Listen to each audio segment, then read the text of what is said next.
राम कृष्ण हरी हरे राम कृष्ण हरे हरी जय जय राम कृष्ण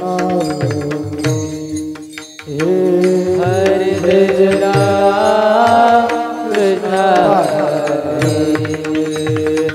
हरी जय जय राम कृष्ण हरी जय राम कृष्ण हरे हरी जय जय राम कृष्ण हरी हरे राम कृष्ण हरे हरी जय जय राम कृष्ण हरे राम कृष्ण हरे हरी जय जय राम कृष्ण हरे जय राम कृष्ण हरे जय जय राम कृष्ण हरे जय राम कृष्ण हरे हरी जय जय राम हरे जय राम कृष्ण हरी जय जय राम हरे राम जय राम कृष्ण हरे जय जय हरे जय राम कृष्ण हरे राम कृष्ण हरी जय राम कृष्ण हरे जय जय राम राम जय राम कृष्ण हरे जय जय राम जय राम कृष्ण हरे रूप पाहता लोचनी सुख झाले हो साजनी सुख झाले हो साजनी सुख झाले हो साजनी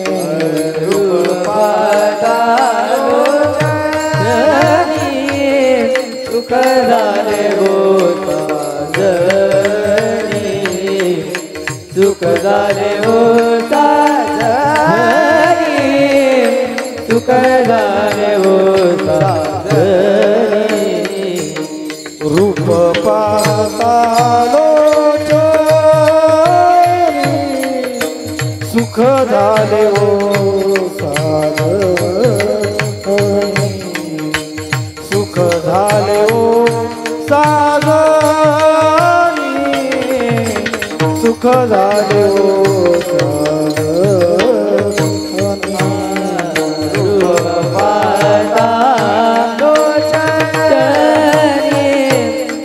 सुख झाले हो साजनी सुख झाले हो साजनी सुख झाले हो साजनी तो हा विठ्ठल बरवा विठ्ठल बरवा तो हा विठ्ठल बरवा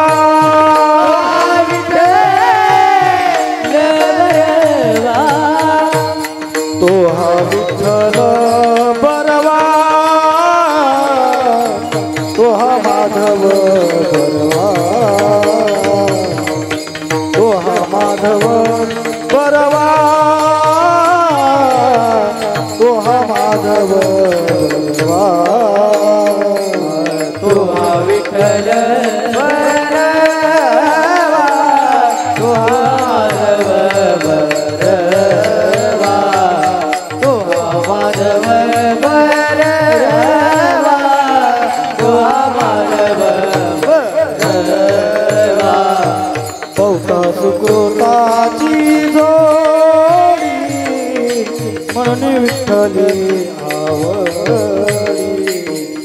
म्हणून विठ्ठली आवडी म्हणून विठ्ठली आवडी जोडी वर्ण विठ्ठले आवडी वर्ण विठ्ठले आवडी वर्ण विठ्ठले आवडी तो हा विठ्ठल बरवा विठ्ठल बरवा तो हा विठ्ठल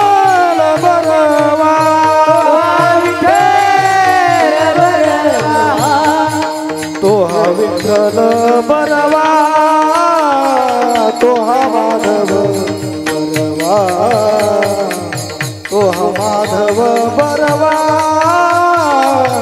तो हा माधव बरवा, तो हा विठ्ठल बरवा, तो हा माधव बरवा, तो हा माधव बरवा,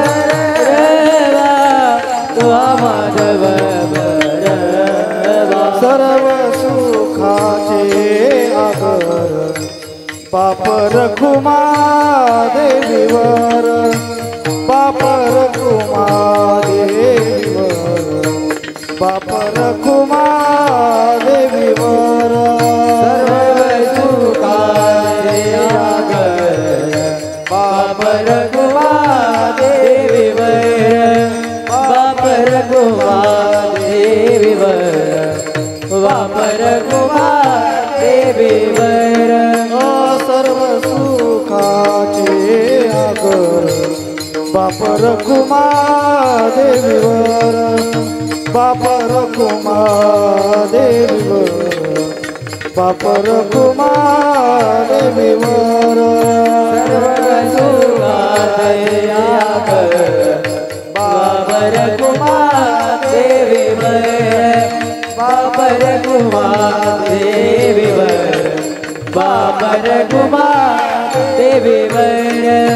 तो हा विठ्ठल बरवा, तो हा माधव बरवा, विठ्ठल बरवा, तो हा माधव बरवा, तो हा विठ्ठल बरवा, तो हा माधव बरवा, विठ्ठल बरवा, तो हा माधव बरवा, तो हा विठ्ठल बरवा, तो हा माधव बरवा, तो हा माधव बरवा, तो हा माधव बरवा.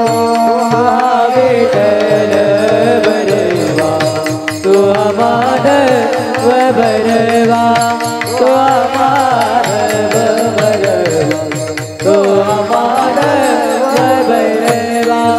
जय जय राम कृष्ण, राम जय राम कृष्ण हरी, जय जय राम कृष्ण, जय जय राम कृष्ण हरी, जय जय राम कृष्ण, जय जय राम कृष्ण हरी, जय जय राम कृष्ण, जय जय राम कृष्ण हरि जय जय राम कृष्ण, राम जय जय राम कृष्ण हरी, जय जय राम कृष्ण, हरि जय जय राम कृष्ण, राम कृष्ण हरि जय जय राम. जय जय राम कृष्ण हरी, जय जय राम कृष्ण हरी, जय जय राम कृष्ण हरी, जय जय राम.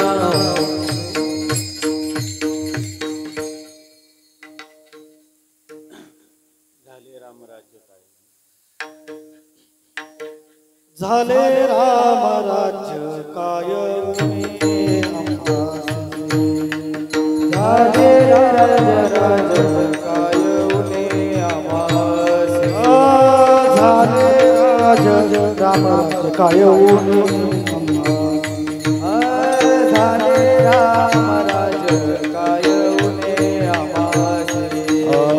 धरणी धरे पिक गाई ओळल्या म्हैसी, धरणी धरे पीक गाई ओढल्या म्हैसी, धरणी धरे पिक गाई ओळल्या म्हैसी, धरणी धरे पीक गाई ओढल्या म्हैसी. राम वेळो वेळा आम्ही गाऊ, राम वेळो वेळा आम्ही गाऊ, राम वेळो वेळा आम्ही गायलो रे, राम वेळो वेळा गायलो रे.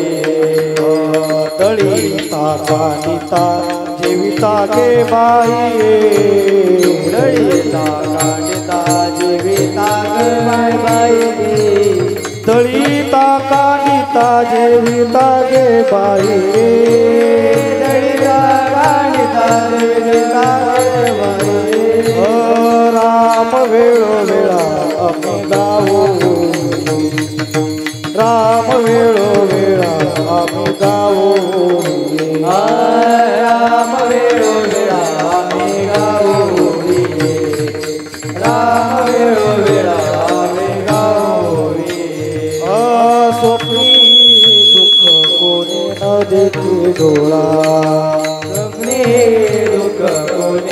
देखे डोळा स्वप्नी दुःख कोणी न देखे डोळा स्वप्नी ते दुःख कोणी न देखे डोळा नामाच्या गजरे भये सुटले कळी काळा नामाचा गजर भय सुटले कळी काळा नामाच्या गजरे भय सुटले कळी काळा नामाचा गजर भय सुटले कळी काळा राम वेळोवेळा आम्ही गाऊ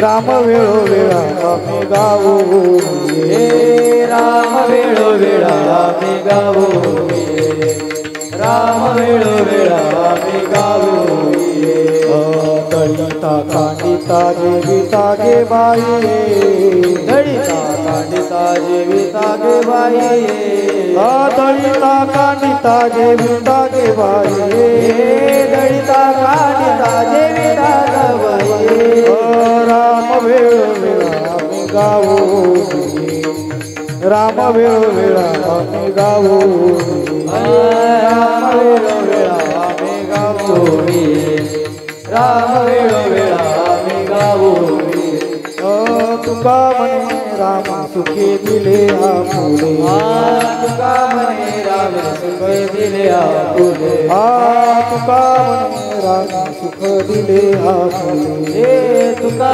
म्हणे राम सुख दिले आपुले तया गर्भवासी जाणे गुंतले तया गर्भवासी जाणे गुंतले तया गर्भवासी जाणे गुंतले तया गर्भवासी जाणे गुंतले राम वेळोवेळा आम्ही गाऊ राम वेळोवेळा आम्ही गाऊ राम वेळोवेळा आम्ही गाऊ राम वेळोवेळा आम्ही गाऊ दळिता कांडिता जेविता गे बाई दळिता कांडिता जेविता बाई दळिता कांडिता जेविता गे बाई दळिता कांडिता जेविता गे बाई राम वेळोवेळा आम्ही गाऊ राम वेळोवेळा आम्ही गाऊ राम वेळोवेळा आम्ही गाऊ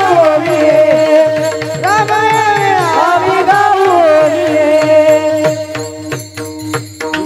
बार कुमारी बार घुमाए बार कुमारी बार घुमाए जय बार कुमारी बार घुमाए बार कुमारी बार घुमाए बार कुमारी बार घुमाए बार कुमार बार घुमाए बार कुमार बार घुमाए बार कुमार बार घुमाए बार कुमार बार घुमाए बार कुमार बार घुमाए बार कुमार बार घुमाए बार कुमार बार घुमाए बार कुमार बार घुमाए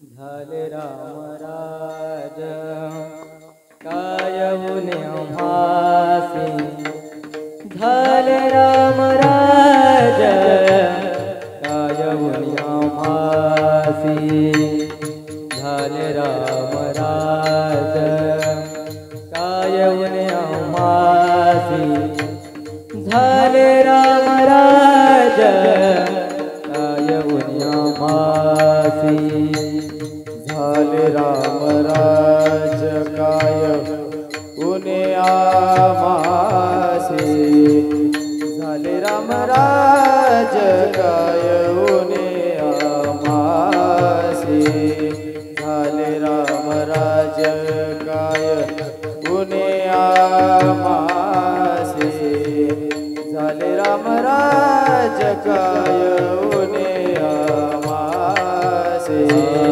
झाले राम राज काय उने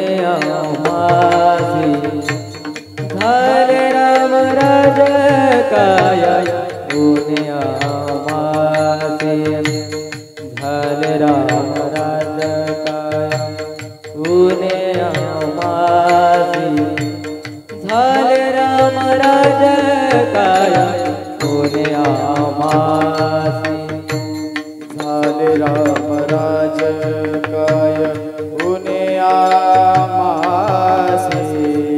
झाले रामराज काय ऊने आमासी झाले रामराज काय ऊने आमासी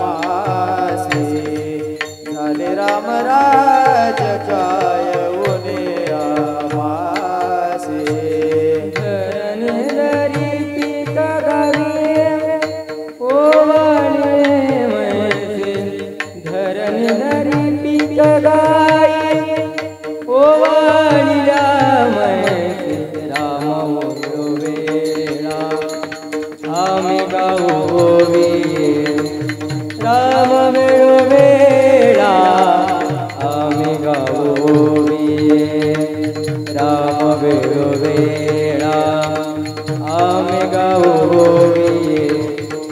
राम वेळो वेळा आम्ही गावोविये धरणी धरी पिक गाई ओढल्या मैसी धरणी धरी पिक गाई ओढल्या मैसी झाले आम्ही गावोविये राम वेळो वेळा आम्ही गावोविये राम वेळो वेळा आम्ही गावोविये राम वेळो वेळा आम्ही गावोविये दलिता कांडता जेविता के बाये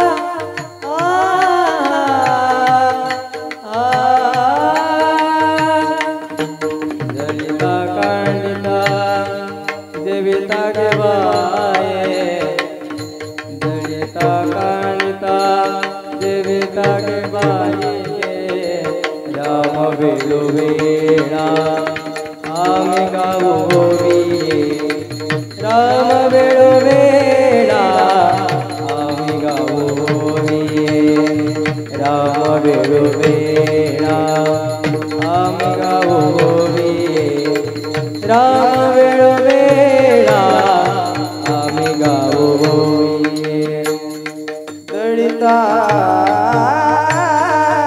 कांडिता जेविता बाई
वेळा आम्ही गाऊवे राम वेळोवेळा आम्ही गाऊवे राम वेळोवेळा आम्ही गाऊवे राम वेळोवेळा आम्ही गाऊवे आम्ही गाऊ विठ्ठल विठ्ठल विठ्ठल विठ्ठल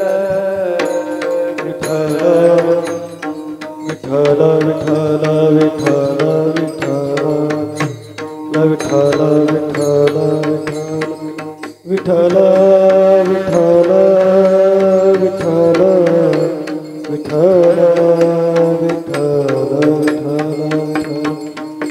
विठ्ठल विठ्ठल विठ्ठल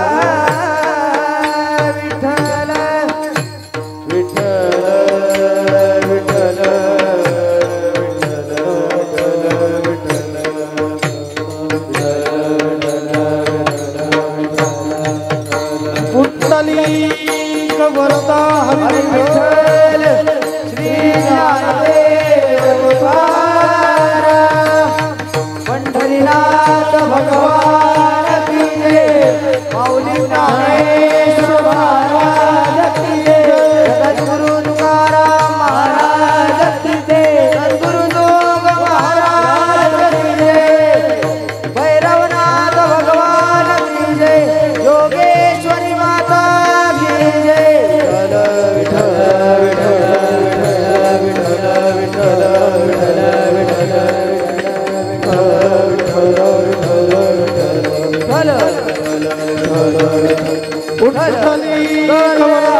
श्री ज्ञानदेव तुकाराम पंढरीनाथ भगवान की जय माऊली ज्ञानेश्वर महाराज की जय गुरु तुकाराम महाराज की जय गुरु जोग महाराज की जय विठ्ठल विठ्ठल विठ्ठल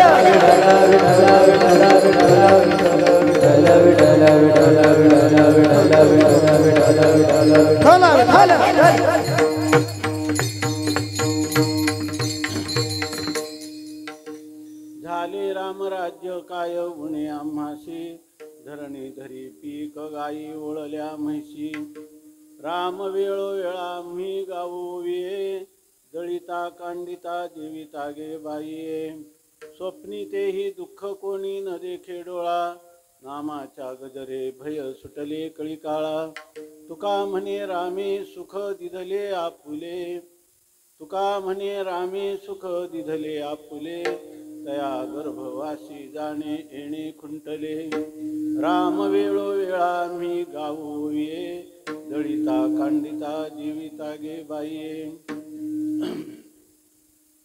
पांडुरंगा करू प्रथम नमन करू प्रथम नमन पांडुरंगा करू प्रथम नमन पांडुरंगा करू प्रथम नमन दुसरे चरणा संतांचिया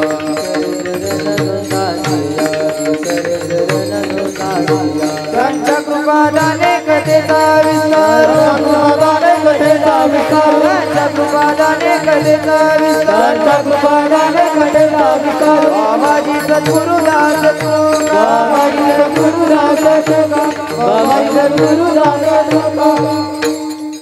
पांडुरंगा करू प्रथम नमन दुसरे चरणा संतांच्या त्यांच्या कृपादाने कथेचा विस्तारू बाबाजी सद्गुरु दास तुका झाले रामराज्य काय उणे आम्हासी धरणी धरी पीक गायी ओळल्या म्हशी राम वेळोवेळा आम्ही गावोविये राम वेळोवेळा आम्ही गावोविये दळिता काणिता जीविता गे बाई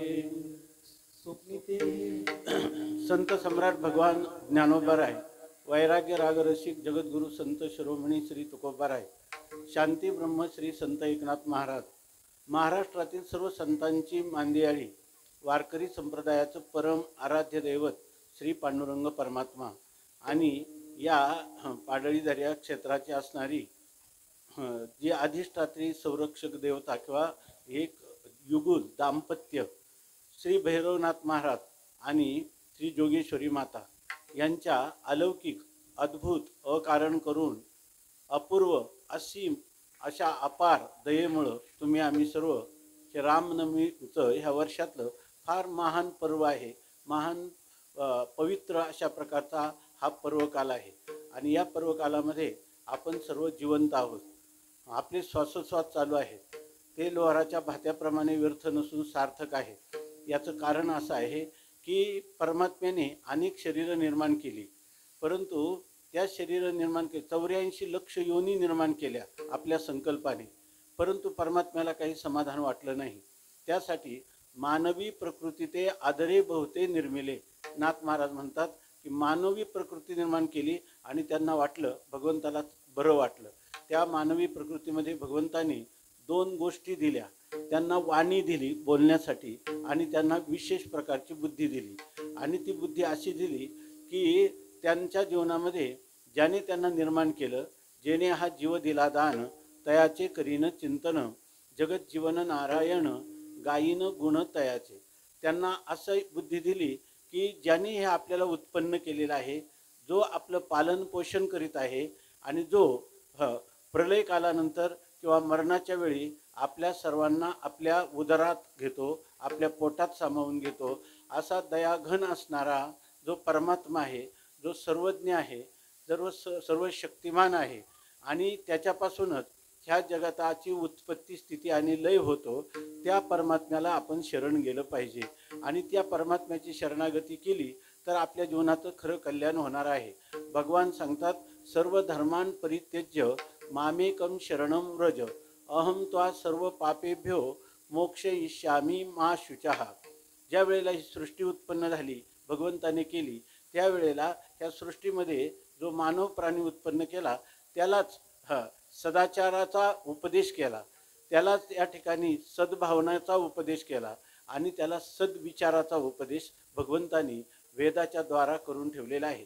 त्याच्याच निश्वासातून हे वेदांचा आविर्भाव झाला, प्रगट झाले आणि त्या वेदामध्ये तुमचं जीवन कशाने सुखी होईल यासाठी भगवंतानी त्यांना एक आचारसंहिता सांगितली. म्हणजे त्यांच्या जीवनामध्ये त्यांनी असं कर्म करावं की ते कर्म निष्काम भावनेने करावं, स्वार्थासाठी करू नये, शास्त्राची आज्ञा आहे म्हणून करावं. ते कर्म म्हणजे एक प्रकारची फुलं आहेत आणि तेच आपण केलेलं सत्कर्म ते स्वतःसाठी न करता या ठिकाणी हा जो सगळा समाज पुरुष आहे, हे सर्व विश्व आहेत, विश्वातल्या प्राणीमात्रांसहित सगळ्यांचं कल्याण व्हावं अशा प्रकारचं कर्म करावं आणि ते ईश्वराला अर्पण करावं असं भगवंताचं मनोगत आहे. म्हणजे तुम्ही असं जर केलं तर तुम्ही सर्वजण सुखी राहणार, तुमच्या स्वप्नात देखील दुःख येणार नाही. तसंच तुमच्या ठिकाणी मनुष्याच्या ठिकाणी सद्भावना असली पाहिजे. सद्भावना म्हणजे दुसऱ्याच्या कल्याणाची इच्छा असली पाहिजे, दुसऱ्याचं चांगलं व्हावं अशा प्रकारची त्याची इच्छा असली पाहिजे. जीवनात काही झालं तरी कोणाचंही वाईट चिंतन मनुष्याने करू नये. आणि याचा परिणाम काय होतो, तर तो मनुष्य सुखी जीवन जगतो. जो दुसऱ्याचा द्वेष करतो, त्याच्याबरोबर स्पर्धा करतो, कलह करतो, तर त्याला त्याचं उत्तर म्हणून त्या ठिकाणी त्याच्या जीवनातच अधिक दुःखाचा विस्तार होत जातो. तसाच विचार करत असताना देखील माणसाने सत्याचा विचार करावा, असत्याचा पक्ष कधी जीवनात घेऊ नये. म्हणजे जर मनुष्याला भगवंताने सांगून ठेवलं की तुला सुख प्राप्त करायचं असेल किंवा तुला माझी उरावरी भेट घ्यायची असेल, ह्या मनुष्य जीवन त्यातही या कलिकालातलं आयुष्य अल्प आयुष्य मानव देह आणि शतगणिले ते अर्धरात्र खाय, पुढे बालत्व पीडा रोगक्षय, काही भजनाशी उरले ते पाहेगा. या ठिकाणी अत्यंत अल्प आयुष्य आहे, परंतु ह्या अल्प आयुष्यामध्ये पुन्हा बालपण गेले नेनता, तारुण्य दशे विषय व्यथा, वृद्धपणी प्रवर्तली चिंता आणि मरे मागुता जन्मधरी, अशा प्रकारची स्थिती आहे. पण एवढ्या अल्प काळात जर मनुष्याने शास्त्राने सांगितल्याप्रमाणे ईश्वराच्या मनोगताप्रमाणे आपलं जीवन जगण्याची कला जर तो शिकेल की या ठिकाणी मी सदाचार संपन्न राहील, माझ्या जीवनामध्ये असत असं मी काही करणार नाही. सत कशाला म्हणायचं आणि असत कशाला म्हणायचं, तर भगवंताने शास्त्राच्या द्वारा जो उपदेश केलेला आहे तो उपदेश सत ही अमुक गोष्ट करा असं सांगितलं, ती गोष्ट करणं हे सत्याचं सदाचार आहे. या ठिकाणी ते धर्माचं पालन आहे. आणि भगवंतानी ज्या ठिकाणी सांगितलं, जसं भगवंतानी सांगितलं की मातृदेवो भव, पितृदेवो भव, आचार्य देवो भव, अतिथी देवो भव, असं परमात्म्याने सांगितलं वेदाच्या द्वारा की जीवनात मनुष्याने आई आणि वडील ही साक्षात परमात्म्याची रूपं आहेत. म्हणून आपल्या शरीरात प्राण आहे किंवा त्यांच्या शरीरात प्राण आहे तोपर्यंत त्यांची सेवा करावी असं सांगितलं. नंतर आई वडिलांची करावी, त्याचबरोबर आचार्य किंवा संत आहेत त्या संतांची पूजा करावी. इतकं शास्त्राने सांगितलेलं आहे की जर करिता देवार्चन घरा आले संतजन, देव सारावे परते आणि संत पूजावे आरते. जर आपल्या घरी संत आले असतील आणि आपली देवपूजा चालू असेल, देवपूजा थोडा वेळ बाजूला सारावी, पण संत हे साक्षात मूर्तिमंत परमात्म्याचं प्रतीक आहे, त्याची सेवा करावी अशी शास्त्राची आज्ञा आहे. घाली संतासी आसने, घाली संतासी आसने, घाली संतांची आसने, घाली संतांची आसने, पूजा करी काया वाचा मने, पूजा करी काया वाचा मने, पूजा करी काया वाचा मने, पूजा करी काया वाचा मने. एका जनार्दनी जाणे, एका जनार्दनी जाणे, एका जनार्दनी जाणे, एका जनार्दनी जाणे. इच्छिले ते पुरावी, इच्छिले ते पुरावी, इच्छिले ते पुरावी.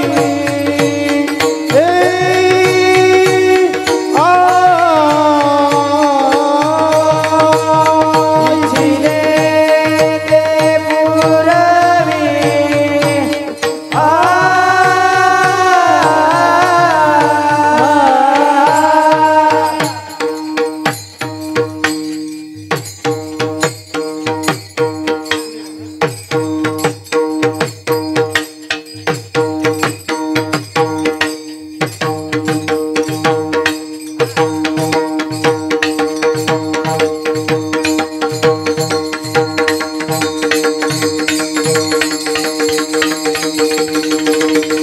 इच्छिले ते पुरावी.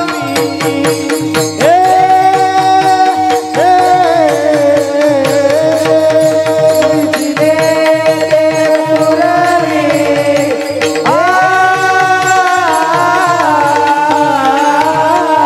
साडी मांडी करते साडी मांडी करते टाके, साडी मांडी करते टाके. दांडे मांडे पडले गाले साडे मांडे, दांडे मांडे करते जाते.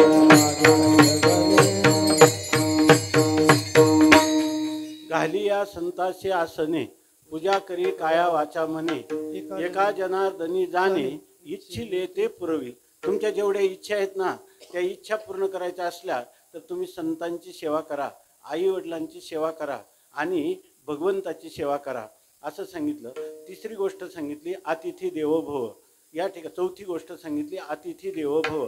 आपल्या घरात आलेला अतिथी जो आहे, पाहुणा आहे, तो साक्षात परमात्म्याचं रूप आहे असं समजून त्याचा सत्कार करा.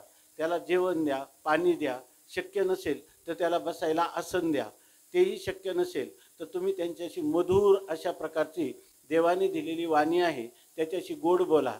तुमचं आम्ही सत्कार करू शकत नाही असं त्याला कबुली द्या. असं जरी केलं तरी त्या अतिथी पूजनाचं फल तुम्हाला प्राप्त होतं. ह्या आज्ञा देवाने काय सांगितल्यात वेदाच्या द्वारा, हे अमुक गोष्ट कर असं सांगितलेलं आहे. आणि वेदाने सांगितलं अमुक गोष्ट करू नका. उदाहरणार्थ कलंजम मा भक्षयस्व, तुम्ही मांसाशन जीवनात कधीच करू नका, मांस खाऊ नका अशी वेदाची आज्ञा आहे. शराब मा पिबस्व, मद्यपान तुम्ही करू नका असं सांगितलं. आणि सत्यम वद, सत्य बोला असं सांगितलं. परंतु धर्ममचर, धर्माचरण करा असं सांगितलं. असं जो करतो आणि सांगितलं असत्य मावद, तुम्ही असत्य बोलू नका, असत्य करू नका, हां असं सांगितलं. त्याप्रमाणे जर जीवनात आपण आचरण केलं तर आपला जीवन हाच एक यज्ञ होतो आणि त्या यज्ञाने परमात्मा प्रसन्न होतो. तया सर्वात्मका ईश्वरा स्वकर्म कुसुमांची विरा, पूजा केलिया होय अपारा तोषा लागी, मग तिये पूजे रिझलेनी आत्मराजे, वैराग्य सिद्धी देईजे पसायतया. ज्ञानोबराय ज्ञानेश्वरीमध्ये सांगतात ही आपली कर्म हीच कोणी फुलं ही जर परमात्म्याला दिली तर तो परमात्मा प्रसन्न होतो आणि तो त्याला वैराग्य नावाची सिद्धी देतो. म्हणजे त्याच्या अंतःकरणामध्ये हे जे निषिद्ध विषय आहेत जे करू नका असं शास्त्राने सांगितलं. परंतु अनंत जन्माच्या संस्काराने मनुष्याची वाईट कर्माकडं, अनंत जन्माच्या संस्कारामुळं अंतःकरणात त्या वासना असतात आणि तिकडं त्याची प्रवृत्ती होते. पण हे कर्म काही झालं तरी वेदाच्या आज्ञेप्रमाणेच मी कर्म करील, त्याप्रमाणेच मी भगवंताची पूजा किंवा आराधना, भगवंताचं नामस्मरण करील आणि त्याच प्रकारचे विचार करील. म्हणजे आचार, माणसाचं जीवन काय आहे, जीवन बर्बाद जे होतं ते सुद्धा आचार विचार आणि भावना बिघडल्यामुळं होतं.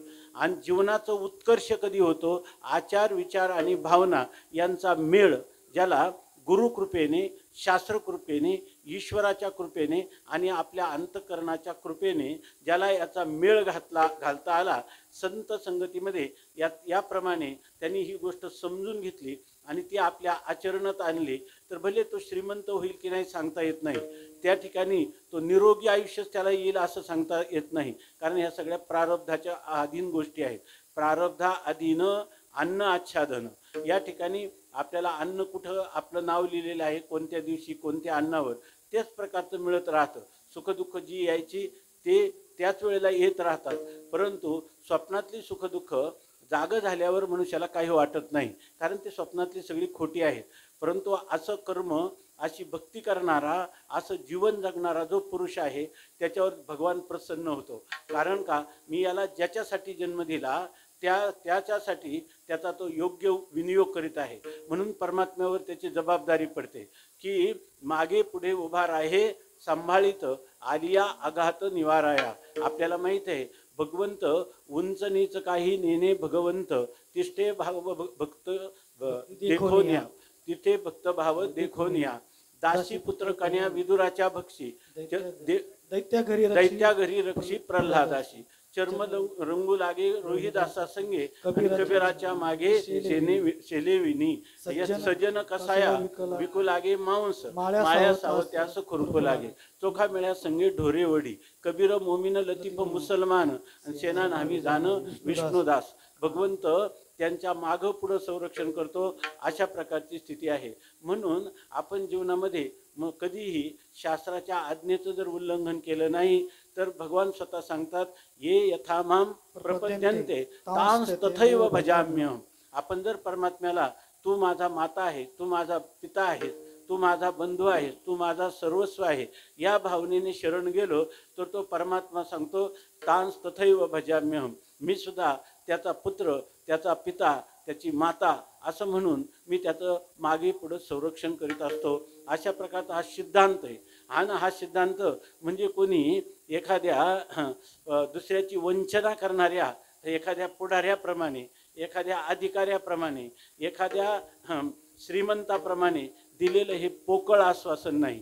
आज सगळी आता यादी वाचून दाखवली आपल्याला.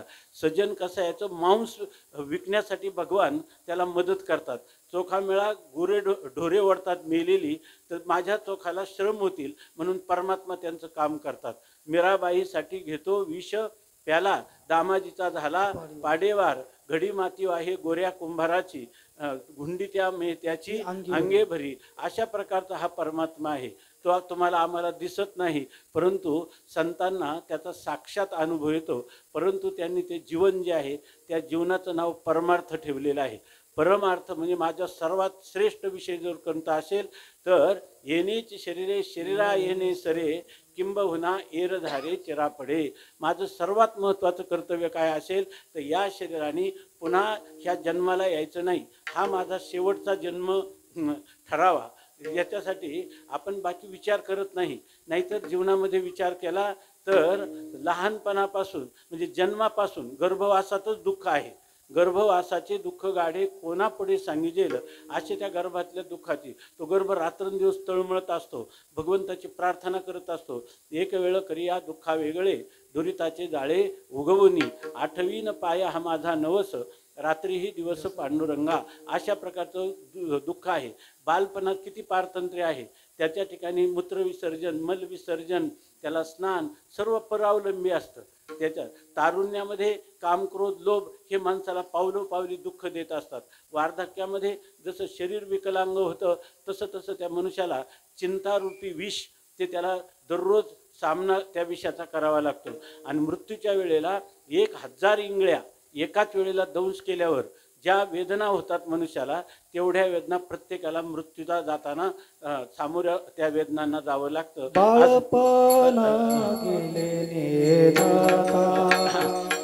बाळपण गेले नेनता, तारुण्य दशे विषय व्यथा, वृद्धपणी प्रवर्तली चिंता, मरे मागुता जन्मधरी. अशा प्रकारचं किती वेळा जन्मा यावे, नित्य व्हावे फजित, म्हणून मनवुनी जीव भ्याला, शरण गेला विठोशी. या ठिकाणी म्हणून मनुष्याला याची जर भीती वाटली तर तो परमार्थच करील. ज्याला वाटतं की असे किती जन्म आले तरी मला अनुकूल शब्द स्पर्श या ठिकाणी भोगायला मिळतात, हा आनंद आहेच ना, असं जर ज्याला वाटत असेल, स्वामी महाराज म्हणायचे, कोडग्या कोडग्या लाज नाही आणि कालचं कोडगं आज नाही. विठ्ठल विठ्ठल विठ्ठल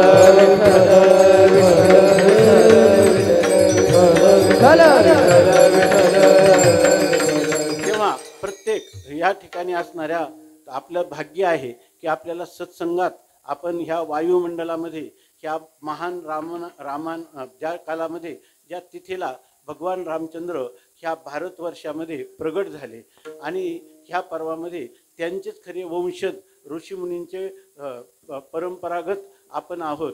आणि त्यामुळं हे माझी मिराशी चित्त तुझे पायापाशी, याचा धरीनं अभिमान करीनं आपुले जतन.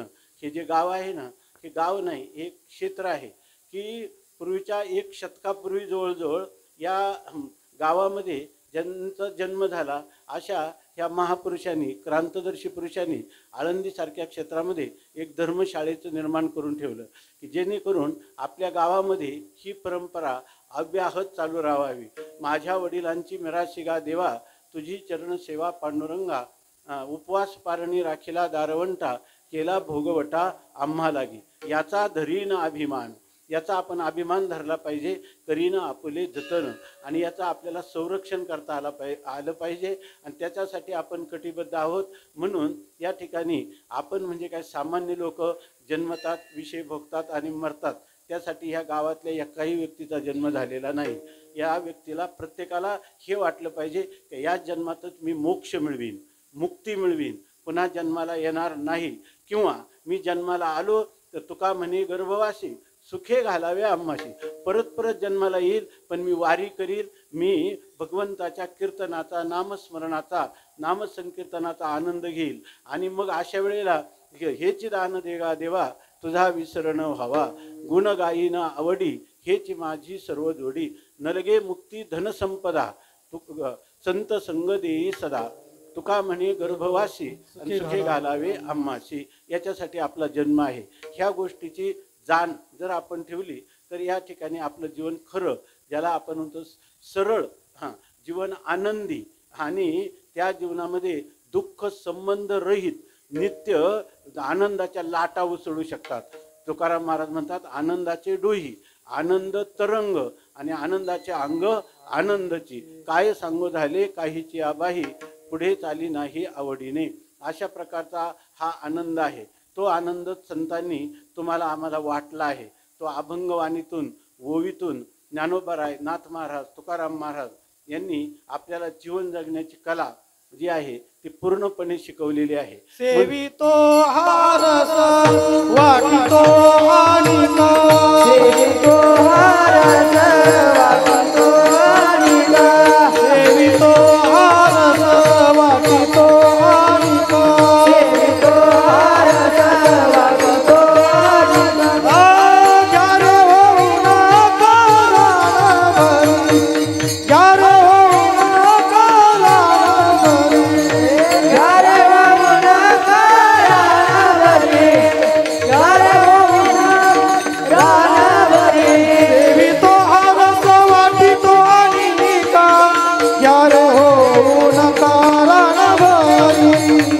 करे हो नका राम भरी देवी तो आरत वाटी डोरी का करे हो नका राम भरी करे हो नका राम भरी.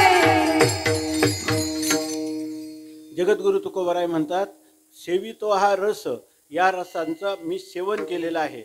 आम्ही तुम्हाला केवळ व्यर्थ असा पोकळ असा उपदेश करत नाही. तुका म्हणे चाखोनी सांगे, माझा अनुभव आहे अंगे. मी तुम्हाला सांगत नाही नामस्मरण करा, राम नाम घ्या, हे सांगत नाही. मी अगोदर रामनाम घेतलेला आहे. या ठिकाणी अनुभवे आले अंगा, ते या जगा देतसे. या ठिकाणी रामनाम मी घेतलेला आहे, याचा अनुभव मला आलेला आहे आणि म्हणून मी तुम्हाला हे सांगत आहे. रामरसाची या चवी आनरस रुचती केवी, तुका म्हणे चाखोनी सांगे, माझा अनुभव आहे अंगे.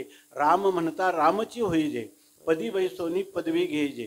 जो रामनामाचा जप करतो तो रामच होतो, असं तुकोबारायांनी आपला अनुभव यामध्ये सांगितलेला आहे. संतांचं जे अंतःकरण आहे ते ह्या सर्व मानवी समाज सुखी व्हावा म्हणून सारखं तिळतिळ तुटतं.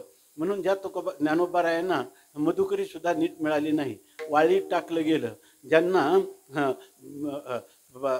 मांडे भाजण्यासाठी खापर सुद्धा लोकांनी दिलं नाही, परंतु त्यांना मात्र आता विश्वात्मके देवे येणे वाग्यज्ञ तोषावे, हा सगळं विश्व हे देव आहे असं वाटलं आणि सगळ्या लोकांना तोषोनी मज द्यावे पसाय दान. हे त्यांनी ज्ञानेश्वर महाराजांनी आपल्या गुरुकडे प्रसाद मागितला आणि प्रसादामध्ये त्यांना पहिली कोणाची आठवण झाली, जे खळांची व्यंकटी सांडलो, तया सत्कर्मी रती वाढो, भूता परस्परे पडो किंवा जडो मैत्र जीवांचे.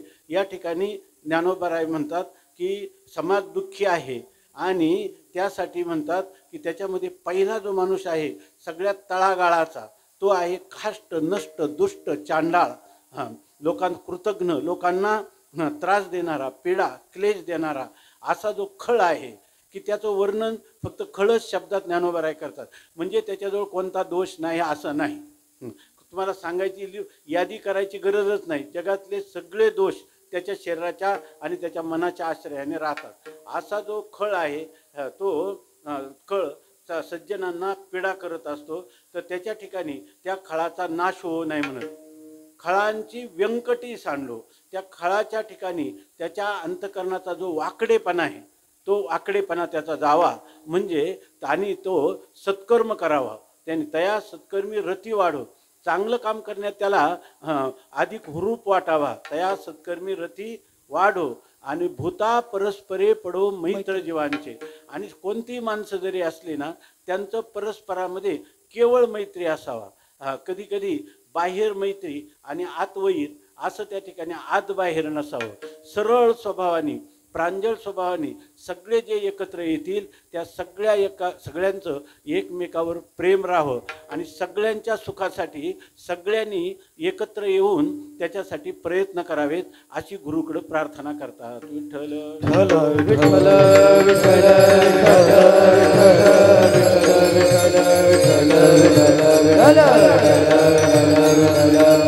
वेदामध्ये एक मंत्र आहे, आपण नेहमी चिंतन करत असतो. त्याच्यामध्ये सांगितलं समगच्छध्वम संवदध्वम समो मनांशी जानताम. असा त्याचा अर्थ आहे की समगच्छध्वम, जर सगळ्यांनी ठरवलं ना एका दिशेने जायचं, हे काम आपल्याला करायचे, तर हे गावातल्या किंवा कुटुंबातल्या एका माणसाचा पाऊल जर डावा पुढं पडला तर सगळ्यांचा डावाच पाऊल पडला पाहिजे. त्या ठिकाणी बघा या प्राण्यांच्या ज्या वेळेला एकत्र जंगलामध्ये हत्ती वाघ सिंह यांच्यापासून आपलं सगळ्यांचं संरक्षण व्हावं म्हणून ते प्राणी एकत्र येऊन राहतात, जथ्याने राहतात, समूहाने राहतात. तर त्यावेळेला हे जे रानगाई वगैरे असतात तर यांच्या पाठीमागं जे चालतात ना तर इतके त्याच्या आज्ञेचं पालन करतात की पुढची जी गाय आहे रानगाई तर तिचा जो पाऊल पुढचा असेल त्यात सगळ्यांचा एकच असतो. कॅलेंडरमध्ये कधी कधी ते फोटो असतात. तसं ह्या मानवी समाज तो बुद्धिवान आहे, त्याला एकमेकाशी विचार करायला वाणी दिलेली आहे, बुद्धी दिलेली आहे. त्यांनी आपल्या खऱ्या कल्याणासाठी ज्या कोणी मार्ग दावून गेले आधी दयानिधी संतते तेनेची पंथे चालो जाता न पडे गुंथा कोठे काही. या ठिकाणी अशा प्रकारचे जे संत आहेत किंवा नेतृत्व करणारे ह्या समाजाचे धुरीण आहेत, समाजाच्या कल्याणाची ज्यांच्या अंतःकरणात तळमळ आहे, त्यांचा पाऊल जसा पडेल तसा सर्वांचा पाऊल पडावा, म्हणजे सर्वच्या सर्वांना सुखाची उपलब्धी होत असते. यामध्ये कोणाही दुःखी होत नाही. का समगच्छध्वम, एकाच मार्गाने गच्छ म्हणजे जात असतात. समवदध्वम, सगळ्यांचं बोलणं सारखंच, की या ठिकाणी सर्व जर म्हटले, एखाद्याने सांगितलं आपल्याला या वर्षीचा रामनवमीचा सप्ताह अगदी चांगला धूमधडाक्यात करायचा आणि सगळ्या गावांनी समाविष्ट झालं पाहिजे असं म्हटलं, तर आज सकाळपासून मी तुला तेच बोलणार होतो. असं सगळ्यांचं बोलणं सुद्धा सारखं पाहिजे. आणि समूह मनावशी जाणता, एक म्हणतो की मला 2-3 दिवसापूर्वी एक स्वप्न पडलं आणि त्या स्वप्नामध्ये आपला सप्ताह इतका छान झाला की सगळेचं सगळं गाव त्याच्यामध्ये आहे, सगळे भजनाचा आनंद घेत आहेत, सगळ्यांना आपल्या देहाचा सुद्धा लुब्धली नादी लागली समाधी, मुडजन नर नारी लोकारे, पंडित ज्ञानी योगी महानुभाव एकची सिद्ध साधकारे. अशा प्रकारचं जणू काही आपलं गाव देहातून विदेहात गेलेलं आहे आणि सगळे केवळ आनंदाची लयलूट करीत आहेत असं स्वप्न पडलं. आणि माझ्या मनात तोच विचार अजून राहिला. तो म्हणतो रात्री मला असंच पडलं, विठ्ठल विठ्ठल विठ्ठल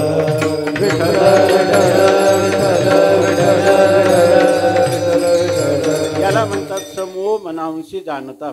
काय आहे की समाजाचा सुखाचा विचार करताना या ठिकाणी सगळा समाज सुखी असावा हे संतांचं म्हणणं आहे.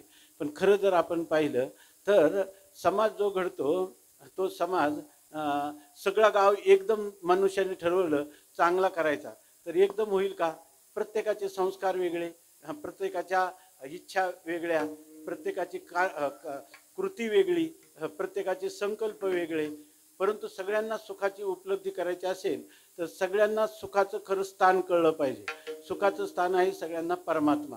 सुखरूप आहे सा तुझा कोण सांगा, माझ्या पांडुरंगा सारी खातो. पांडुरंग हाच एकमेव सुखाचा आगर आहे. सर्व सुखाचे आगर बाप रखुमा देवीवर. सगळे जर परमार्थिक झाले तर त्या पांडुरंगाच्या किंवा रुक्मिणी मातोश्री सहित आपले हे आई वडील आहेत असं समजून त्यांच्या कृपाछत्राखाली सगळे जर एकाच मार्गाने चालले तर सगळ्यांना केवळच सुखच सुख प्राप्त होईल. विठ्ठल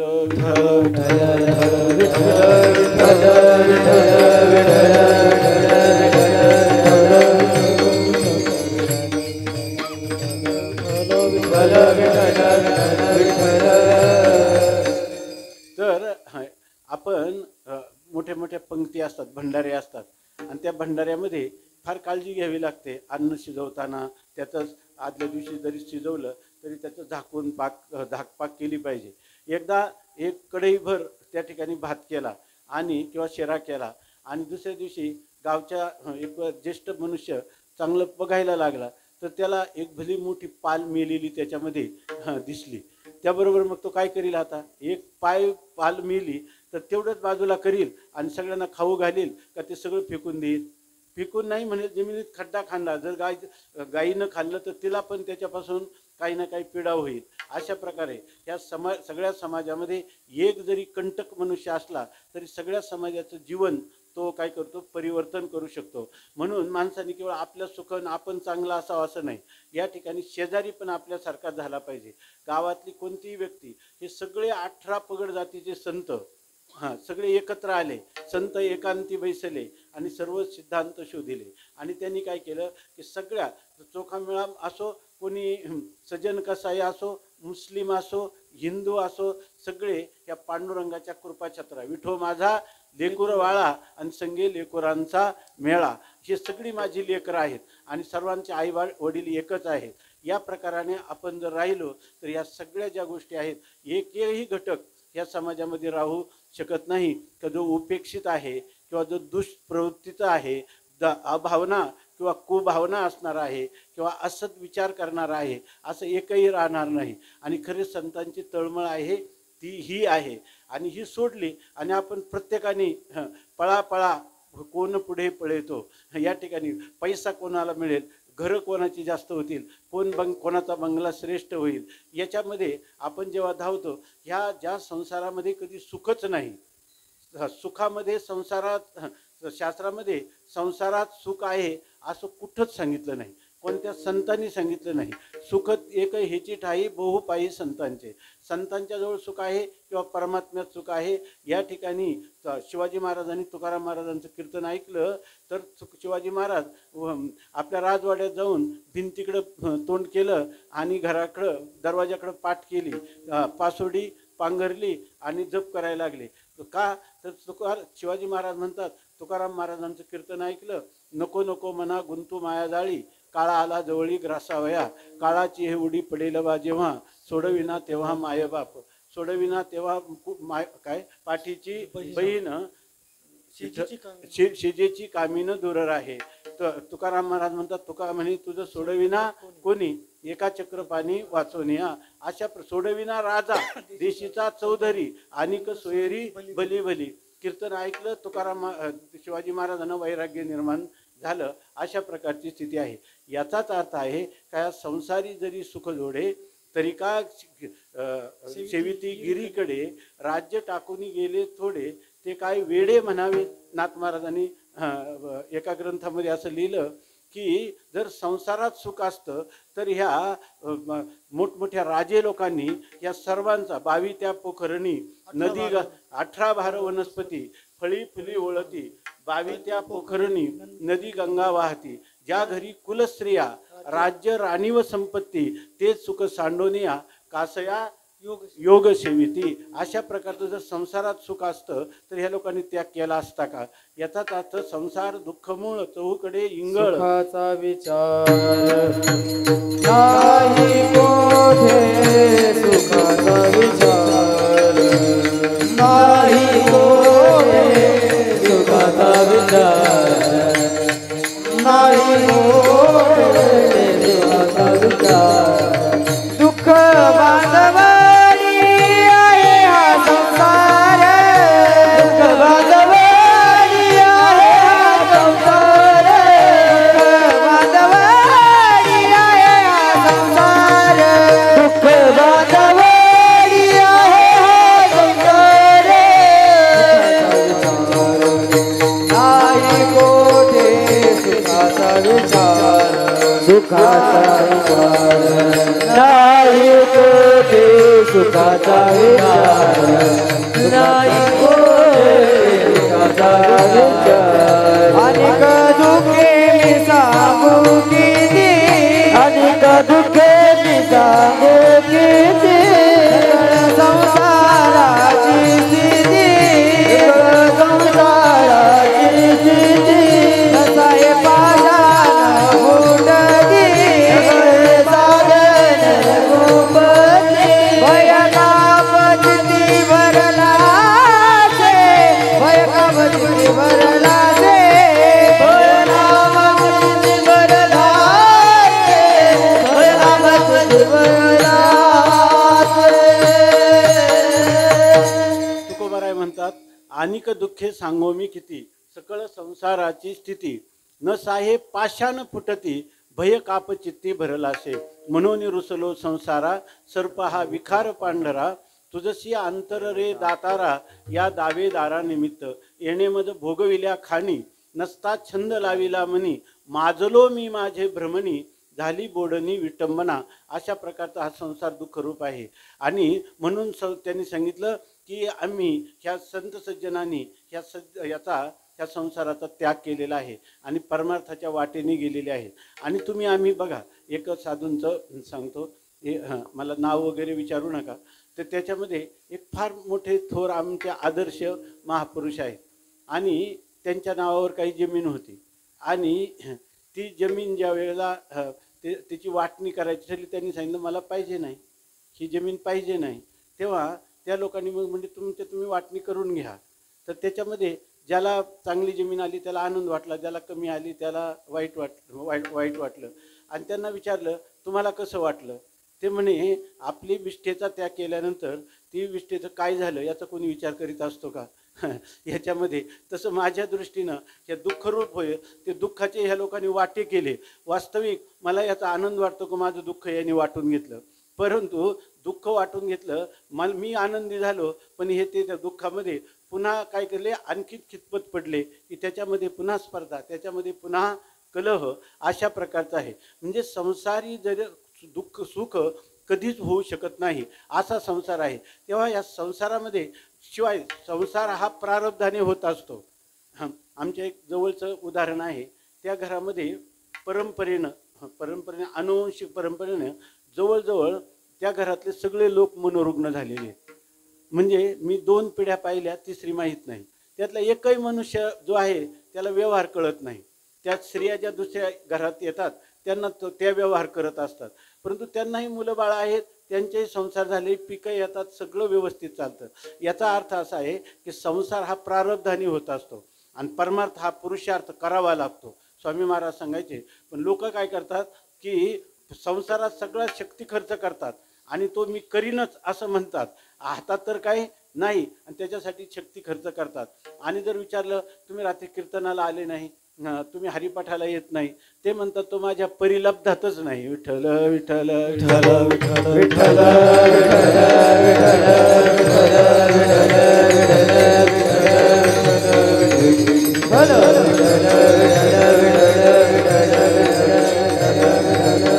आपलं चिंतन हे चाललं होतं की एक एक व्यक्ती आहे, त्या व्यक्तीपासूनच समाज बनत असतो.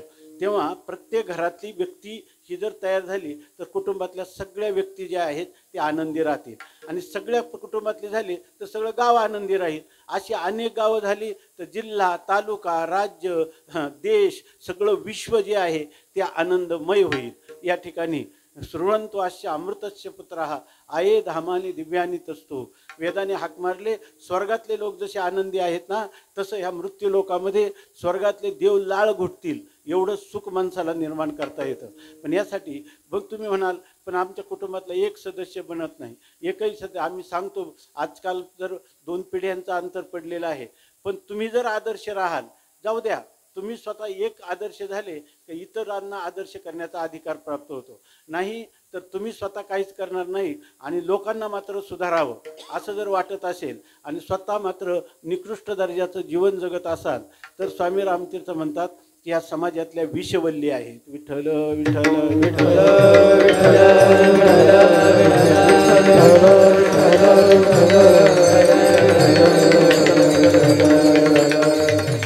आणि हे वातावरण निर्माण होतं. पण कधी होतं? साधारणपणे आपण जर पुराणांचा, इतिहासाचा मागोवा घेतला, ह्या संस्कृतीचा अनादिकालापासूनचा इतिहास पाहिला तर असं आहे, ज्या वेळेला कृष्ण अवतार झाला, ज्या वेळेला रामावतार झाला, तर अशा वेळेला हे साक्षात परमात्माच अवताराला आल्यामुळं तो दुष्टांचा नाश पण करतो,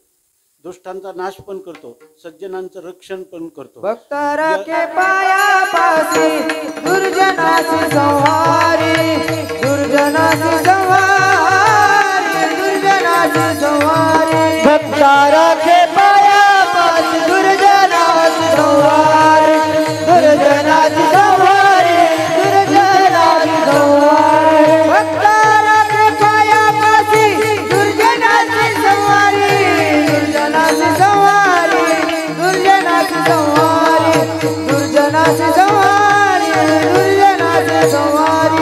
भक्तारा के पाया पासी दुर्जनासी संहारी, दुर्जनासी संहारी, दुर्जनासी संहारी, दुर्जनासी संहारी, दुर्जनासी. गीतेमध्ये भगवान सांगतात यदा यदा हि धर्मस्य ग्लानिर्भवति भारत अभ्युत्थानम धर्मस्य तदात्मानं सृजाम्यहं परित्राणाय साधूनां विनाशाय च दुष्कृतां धर्म संस्थापनार्थाय संभवामि युगे युगे. भगवान म्हणतात जेव्हा धर्माचा ऱ्हास होतो आणि अधार्मिक लोक वाढतात तेव्हा त्यांचा नाश करण्यासाठी आणि धर्मनिष्ठ लोकांचं रक्षण करण्यासाठी मी अवताराला येत असतो. आणि त्यावेळेला आपण पाहता की कृष्ण परमात्म्याचा अवतार झाल्यानंतर गोकुळामध्ये काय आहे, जिकडं तिकडं आनंदच आनंद.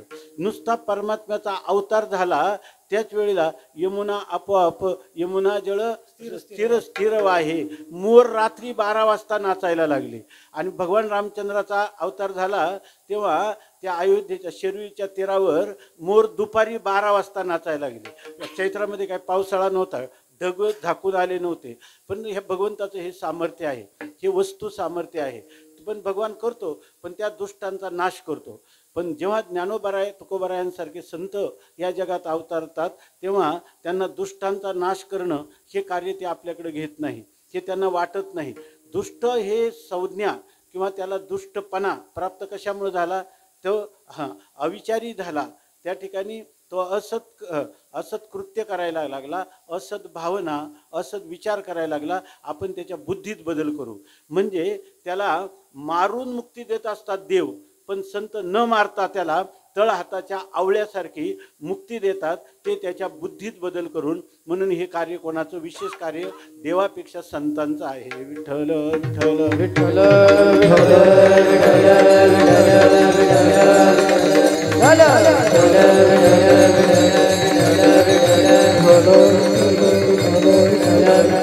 याचा असं आहे की आपण जर पाहिलं तर हे कार्य करायला देवही हे कार्य करतो.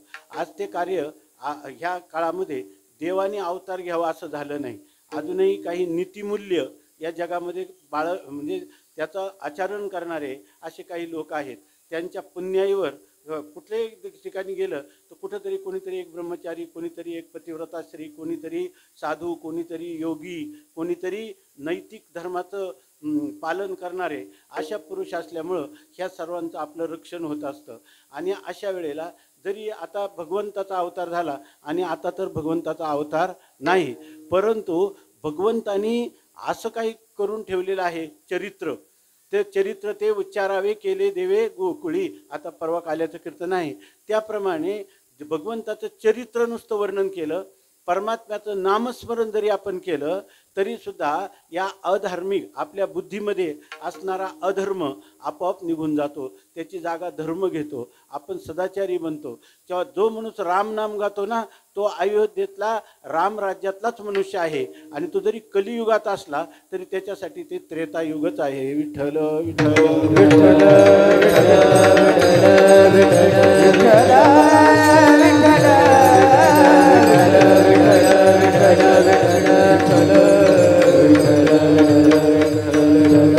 म्हणून आपण घाबरायचं नाही. आता अक्राळ विक्राळ अशा प्रकारचा कलिकाळ आलाय. याच्यामध्ये आता काही आपलं चालत नाही. आता काळापुढं आपल्याला नमावंच लागतं असं नाही. जर आपण रामनाम मुखातमध्ये जर ठेवलं तर तुकाराम महाराज म्हणतात की तो राम आपलं सगळं सुख आपल्याला देईल आणि आपल्याला कधीच पुन्हा गर्भवासात यावं लागणार नाही. हे ह्या अभंगाच्या 4थ्या चरणात सांगतात. तुका म्हणे रामे सुख दिधले आपोले.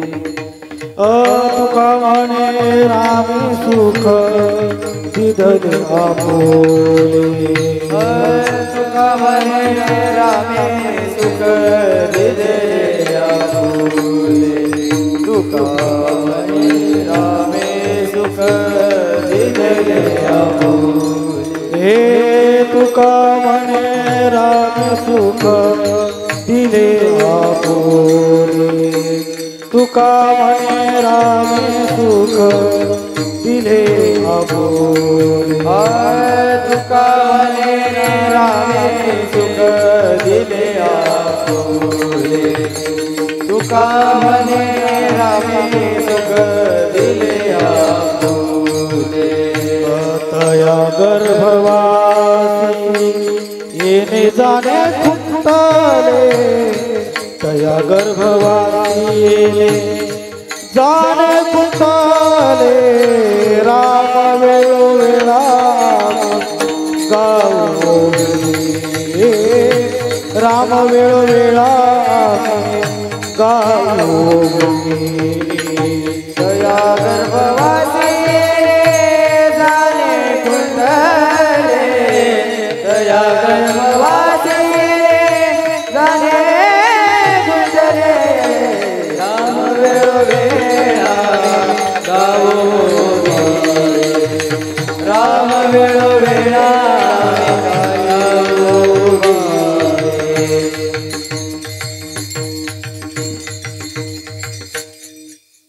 एक विचार थोडक्यात परत सांगतो की हा सगळा समाज एक एक व्यक्ती एकत्र आल्यावरच त्या घरामध्ये कुटुंब होत असतं. अनेक कुटुंब आले की गाव होत असतो. हे काय आहे, हे निसर्ग दत्त अशा प्रकारचा हा व्यवहार आहे. पूर्वीपासून हे असंच चालत आलेले आहे. या सृष्टीचा हाच क्रम आहे. अनेक जण एकत्र आले, एक असतो त्याला व्यष्टी म्हणतात आणि सगळे एकत्र आले की त्याला समष्टी म्हणतात. ह्या पृथ्वीची उत्पत्ती जी झाली ना, सगळी ही सृष्टी उत्पन्न झाली, तर एक न्यायशास्त्र म्हणून आहे, वैशेषिक शास्त्र. थोडक्यात सांगतो की त्याच्यामध्ये जर तुम्ही आता जर झोपले तर कीर्तन काकड्यापर्यंत चालेल आणि तुम्ही जर शांतपणाने ऐकलं तर आपलं वेळेत संपवण्याचा प्रयत्न करू. विठ्ठल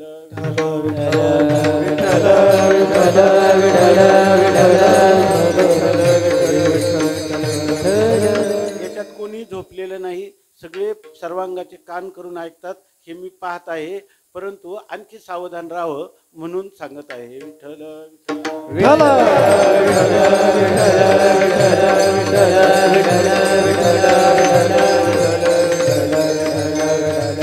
ही सगळी पृथ्वी आहे, ही पृथ्वी परमाणूपासून उत्पन्न झालेली आहे असं सांगतात. आता जसं हे कपडा आहे, या कपड्याचे 2 भाग करू, 2चे पुन्हा 4 करू, 4चे पुन्हा 8 करू, असा करता करता एक भाग असा येईल की तो आपल्याला डोळ्याने सुद्धा दिसणार नाही. पण असा जो भाग आहे त्याला परमाणू म्हणतात. शास्त्रामध्ये त्याची व्याख्या केलेली आहे. आपण घराची खिडकी उघडल्यावर सूर्यप्रकाश आल्यावर त्याच्या धुळीचे कण दिसतात, धुळीचे कण दिसतात. तर तो एक कण जो दिसतो आपल्याला, त्याचा 6वा हिस्सा त्याला अणू असं म्हणतात आणि त्याचा 6वा हिस्सा त्याला अणू असं म्हणतात आणि ह्या आपलं परमाणू असं म्हणतात. आणि त्या परमाणूपासून 2 परमाणू एकत्र आले की त्याला द्विणुक म्हणतात. त्यानंतर पुन्हा 3 द्विणुक एकत्र आली की त्याला चतुर्णुक म्हणतात. असं करत करत ही सगळी सृष्टी आपल्याला दिसत असते. म्हणजे 2 परमाणू एकत्र आल्याशिवाय पुढे काही होत नाही.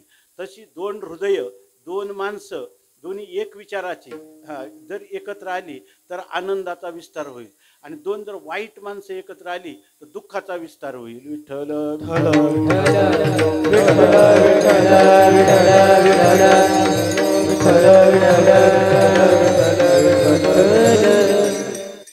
स्वामी महाराज म्हणायचे, ज्ञानी को ज्ञानी मिले तो बडी रस की लूट, ज्ञानी को अज्ञानी मिले तो बडी माथा कूट. विठ्ठल विठ्ठल.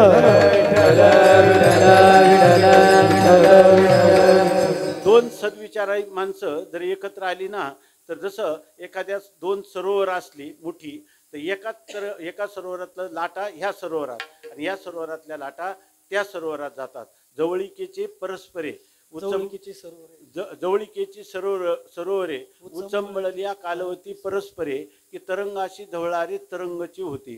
तसं 2 माणसं एकत्र आली समविचाराची की त्यांच्या ठिकाणी जो काय आहे आनंद जो आहे त्या आनंदाच्या लाटा उसळत असतात. आणि 2 माणसं विरुद्ध विचाराची आली की त्यांना डोकेदुखी होत असते. आणि वाईट विचाराची 2 माणसं एकत्र आली की ते काय करत असतात, दुसऱ्याला दुःख देण्याचा एकत्रित विचार करत असतात. तो माणूस शांत झोपलेला असतो, त्याच्या झोपेत सुद्धा काही फरक पडत नाही. पण आता यांची रात्रीचं यांची मात्र झोप मोडते.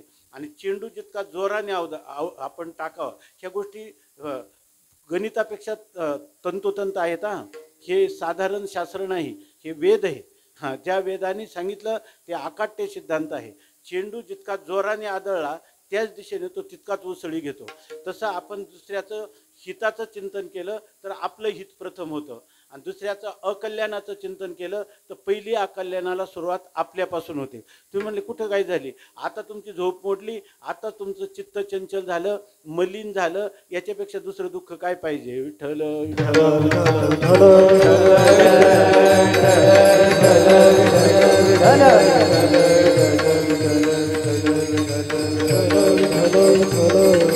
या ठिकाणी सांगतात की तुका म्हणे रामी सुख दिदले आपुले किंवा दिले आपुले तुका तया गर्भवासी येणे जाणे खुंटले. जर आपण त्या श्रीराम परमात्म्याची जर भक्ती करू, प्रेमपूर्वक भक्ती करू, अनन्य भावाने भक्ती करू, त्याच्यामध्ये निष्ठा ठेवून आणि रात्रंदिवस त्या रामनामाचा ध्यास घेऊ, तर त्यांनी सांगितलं की तो रामे आपले सुख दिदले. खरा राम काय आहे, सुखरूप आहे. त्याच्या ठिकाणी दुःखाचा संबंध सुद्धा नाही. त्यात तुम्ही म्हणाल त्या राम वनवासाला गेला तर तो वेलींना आलिंगन देत होता आणि रात्रंदिवस नेत्रातून अश्रूच्या धारा वाहत होत्या. हे तुमच्या आमच्यासाठी केलेली त्यांनी लीला आहे. त्याला सुख नव्हतं आणि दुःख नव्हतं. राम हा साक्षात सच्चिदानंद घन ब्रह्म आहे. विठ्ठल विठ्ठल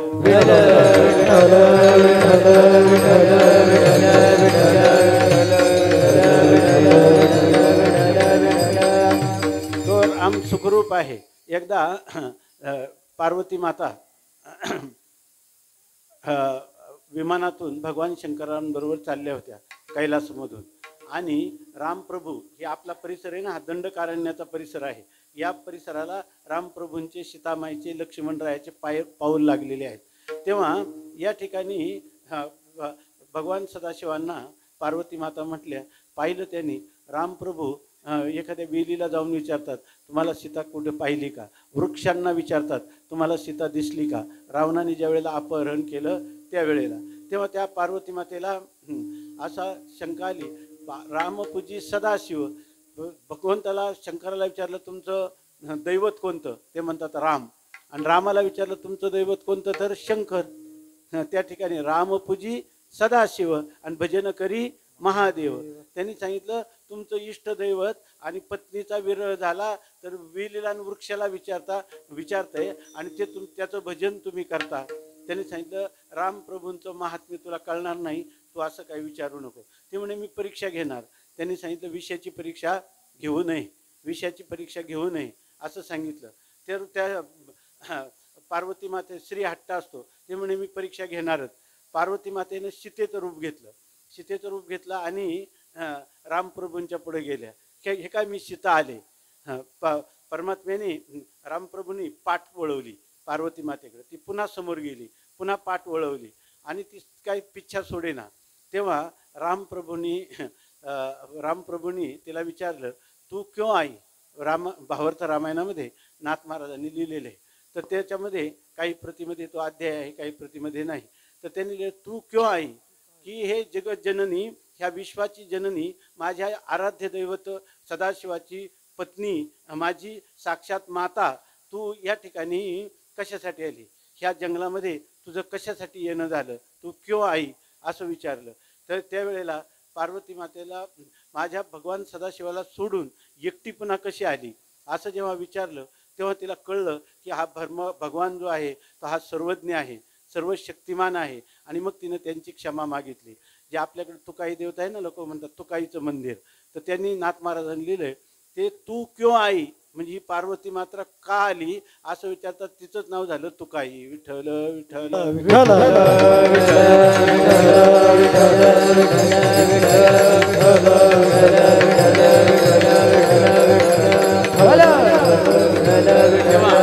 तो परमात्मा खरा सुखाचा कंद आहे, आनंदाचा मूलभूत झरा तो राम आहे. आणि तो राम जो आहे, जो रामाचं भजन करील, तो कोणत्याही कलियुगात असू द्या नाही तर कृतयुगात असू द्या, राम त्याच्या बरोबरच आहे. आणि तो राम नाम घेतलं की त्या ठिकाणी रामच असतो. काय की त्यांनी मुखी नाम आधी मोक्ष ऐशी साक्ष बहुतांची, राम म्हणता रामची होईजे आणि पदी बैसोनी पदवी घेणी. राम जो आहे तो तुम्हाला केवळ तुमच्या संकटाचं निवारण करतो असं नाही, तुम्हाला सुख देतो असं नाही, तुम्हाला सुखच करतो. विठ्ठल विठ्ठल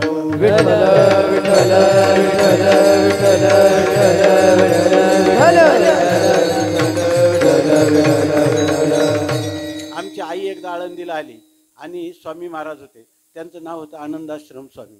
तर त्यांना त्याने सांगितलं की आई म्हटली की स्वामी महाराज आम्हाला खूप संसार पाठीमागे लागलाय, आम्हाला कसलं संसारात सुख, पण तुम्ही मात्र खूप आनंदी आहे.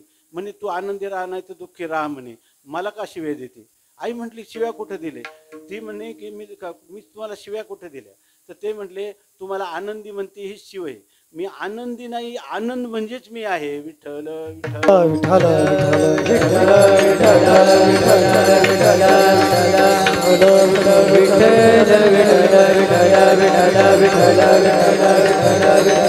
म्हणून या ठिकाणी तुकाराम महाराज म्हणतात तुका म्हणे रामी सुख दिदले आपुले. आपलं जे सुख स्वरूप आहे ते त्या भक्ताला तो भगवान रामचंद्र परमात्मा देत असतात. आणि त्या पुरुषाला गर्भवासी येणे जाणे खुंटले, त्याचा हा शेवटचा जन्म आहे, आता परत त्याला जन्म नाही. म्हणून त्याचं गर्भवासात एकदा आला, येण्याची शरीर आहे, शरीरा येणे सरे, एकदा शरीराला आला परत हा नामधारकाला परत कधीच पुन्हा जन्म येत नाही. म्हणून तया गर्भवासी येणे आणि जाणे, गर्भवासात पुन्हा यायचंही नाही आणि पुन्हा जायचंही नाही, म्हणजे परत जन्मायचंही नाही आणि परत मरायचंही नाही. हे एकच तुका म्हणे एका मरणेची सरे, त्याचं एकच मरण येणार. एकदा प्रारब्ध प्राप्त हा शरीर सुटला की आता बीज भाजूनी केली लाही, आम्हा जन्म मरण नाही. जो मनुष्य रामाचं भजन करणार आहे तर असा जो पुरुष आहे त्याच्या जीवनामध्ये कसं घडतं त्यांनी सांगितलं. भाजलेले हरभरे, भाजलेल्या हरभऱ्याचा काय उपयोग आहे? पेरली तरी उगवतील का? कधी उगवणार नाही. पण भाजलेले हरभरे खाण्यासाठी उपयोगाचे आहे का नाही? तसा हा जरी राम नामधारक असला, राम भजन करणारा असला तर त्याचं प्रारब्ध जे आहे ते भोगण्यासाठी त्याला भोगावंच लागतं. परंतु त्याला मात्र पुन्हा जन्म म्हटलं तर जसं भाजलेलं बी परत उगवत नाही तसं त्याला जन्म मरण येण्यासाठी कोणतीही वासना त्याच्या अंतःकरणात नसते. त्याचा या ठिकाणी त्याला अज्ञान नसतं, त्याला ब्रह्मज्ञान झालेलं असतं आणि असा आत्मज्ञानी पुरुष पुन्हा कधी जन्मत नाही. श्रुती सांगते न तस्य प्राणा उत्क्रामंती यह एव समविलियन्ते. या ठिकाणी न स पुनरावर्तते न च पुनरावर्तते, तो परत कधीही जन्माला येत नाही. ह्या शास्त्राच्या वचनावर विश्वास ठेवा आणि आपलं मार्ग आपला जीवन जे आहे त्या शास्त्राच्या साठी शास्त्र म्हणेल ते सांडावे. राज्य ही तृण मानावे, घे म्हणितल्या न म्हणावे विषय विरू.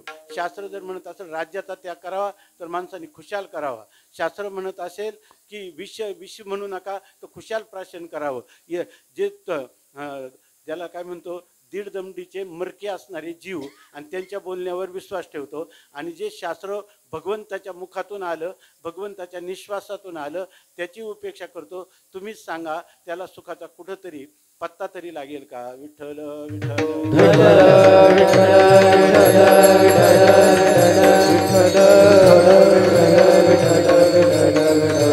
म्हणून तुकोबाराय म्हणतात तुका म्हणे रामे सुख दिले आपुले. आपलं सगळं सुख त्या भक्ताला तो देत असतो आणि तया गर्भवासी जाणे येणे खुंटले. अशा प्रकारची स्थिती प्राप्त झाली. त्या रामराज्यामध्ये अशी स्थिती होती, कोणालाच दुःख नाही. त्या ठिकाणी त्यांनी सांगितलं दुःख ते कैचे नये स्वप्नाशी, स्वप्न वृद्धी सिद्धी झाल्या कामारी दासी. आणि त्याचे वर्म तो आम्हापाशी. त्याचं वर्म आहे आपल्या हृदयात. जर परमात्म्याचं ध्यान आणि मुखी नाम आणि हृदयी ध्यान असं असेल तर त्याचं हृदय हेच अयोध्या आहे. आणि ते राम जो आहे ह्या राम नामात इतकं सामर्थ्य आहे का त्याचं वर्णन करता येत नाही. त्यांनी लिहिलं शब्द शक्ती रचिंत्यत्वात. लक्ष द्या थोडं ह्याच्यामध्ये, कोणी झोपू पण नका आणि सावध एकाग्रतेने थोडंच आपल्या वेळेतच आपल्याला संपायचं आहे. तर त्याच्यामध्ये त्यांनी सांगितलं की नामाची किती शक्ती आहे बघा. शब्द शक्ती अचिंत्यत्वात. तुम्हाला तर्क करून कशाने त्याचं स्पष्टीकरण कळणार नाही, करता येणार नाही. पण नामात एवढी शक्ती आहे. किती शक्ती आहे तर त्याच्यामध्ये बघा, आपण सगळेच्या सगळे आता या मंडपात झोपलो, अगदी गाढ झोपी गेलो आणि कोणीतरी आपल्याला इथे मंडपात रात्रीचा आला, कोणी त्या ठिकाणी काय जागल्या म्हणतात, जो आपल्याला जाग करण्यासाठी आला आणि त्यांनी हाक मारली, ए नारायण उठ, असं तो म्हणतो. नारायण. आता काय असतं, जेव्हा आपण गाढ झोपलेला असतो आपल्याला आगगाडी जरी शेजारून गेली तर त्याचं भान नसतं. गाढ झोपेत नाही का ते करोनामध्ये सगळ्या लोकांच्या अंगावरून रेल्वे गेली, त्यांना कळलं नाही, कारण का ते गाढ झोपेमध्ये आपली जी वृत्ती असते ती अज्ञानात लीन झालेली असते. मीठ जसं पाण्यात नाहीसं होतं त्याप्रमाणे आपलं अंतःकरण, आपलं मन हे त्या अज्ञानामध्ये जातं, त्यामुळं काही कळत नाही. परंतु जर इथं हाक मारली हे नारायण असं हाक मारली तर नारायण नाव माझं आहे तर मीच एकटा उठून बसतो, बाकी उठून बसत नाही. आता मला कळायला तर पाहिजे ना, मला हाक मारतात.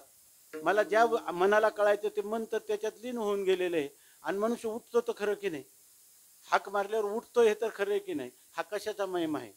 त्याच्या नारायण नावाचा महिमा. याचं नाव तर नारायण खरं नाही, पण हे आडनावाचा नारायण आहे. या ठिकाणी आई वडिलांनी ओळखीसाठी एक नाव ठेवलं. त्यांनी लिहिलं उपजलिया बाळकाशी नाम नाही तयापाशी, ठेविलेनी नावेशी ओ देत उठी. त्याचं नावच नाही, त्याला ओळखण्यासाठी नाव ठेवलं तरी सुद्धा एवढ्या लोकांच्यात मीच एकटा उठून बसलो. तर हा परमात्मा सर्वज्ञ आहे, सर्व शक्तिमान आहे. आणि त्या परमात्म्याला जर तुम्ही हाक मारली, मारा हाक देवा भय आट्टा असे, जे काळाचे आयशे झाले काळ नाही. आयुष्य झाले नाही. जो काळाचे आयुष्य झाले नाही, जोपर्यंत आपण काळाचे बळी पडलो नाही, जिवंत असताना जर आपण भीतीनं म्हणा, आग्रहाने म्हणा, आळसाने म्हणा, दंभाने म्हणा, भावाने म्हणा, कशी परमात्म्याला हाक मारली तर तुकाराम महाराज म्हणतात, आळसे दंभे भावे हरीचे नाम गाती, ते माझे सांगाती परलोकीचे. तो परमात्मा कोठे न दिशे पाहता आणि उडी घाली अवचिता, आम्हासाठी अवतार मत्स्य कुर्मादी सुकर, मोहे धाव घाली पाना आणि नाम घेता पंढरी राणा. कोठे न दिशे पाहता आणि उडी घाली अवचिता, काय सुख ठेवी आम्हासाठी आणि दुःख आपणच घोटी. अशा प्रकारचा हा परमात्मा आहे. आणि म्हणून या ठिकाणी सांगतात की अशा प्रकारचं हे परमात्म्याचं नामस्मरण आहे. आणि ह्या नामधारकांचा मेळावा एकत्र असावा आणि सगळ्यांनी नामधारक व्हावं. आणि राम नाम, रामाचा अवतार आज जरी आपल्या समोर नसला तर भगवान जरी या ठिकाणी साकेत धामाला गेले तरी आपलं राम नाम आपल्यासाठी ठेवून गेले. आणि नाम आणि नामी याच्यात भेद नाही. नारायण म्हटलं का मी उठलो, म्हणजे आता नावाहून मी भिन्न नाही. तसं राम नाम हे रामाहून भिन्न नाही. तुम्ही रामाला हाक मारली का राम तिथं उभा आहे. कोठे न दिसे पाहता आणि उडी घाली अवचिता. आणि ह्या रामाचा जेव्हा अवतार झाला तेव्हा त्या अयोध्येतील एक कोणीतरी माता भगिनी, तिला इतका आनंद झालेला आहे की तिला वाटतं आता खऱ्या अर्थाने राम राज्य आता आलेला आहे. आणि हा माझा राम, माझं इष्टदैवत, हाच ह्या अयोध्येचा एक सम्राट होणार आहे आणि त्याचं राज्य सगळीकडं राहणार आहे. त्यावेळेला आपल्याला जीवनामध्ये काही उणं पडणार नाही असं तिला वाटतं. आणि त्या आनंदाच्या भरात ती जी बोलते ते ह्या अभंगाचं प्रथम चरण आहे. हरे राम हरे राम हरे राम काय आमासी. हरे राम हरे राम हरे राम काय आमासी. हरे राम हरे राम झाले राम राज्य काय झाले राम झाले राम राज्य झाले राम राज्य काय राम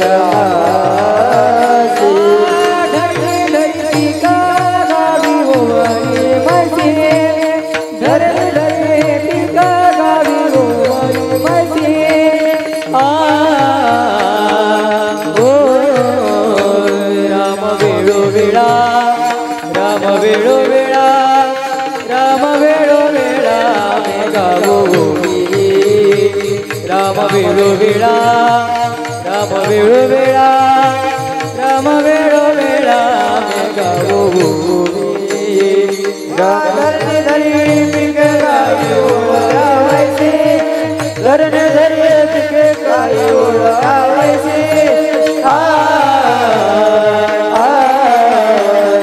वेळो वेळा राम वेळो वेळा राम वेळो वेळा गावो राम वेळो वेळा राम वेळो वेळा राम वेळो वेळा गावो.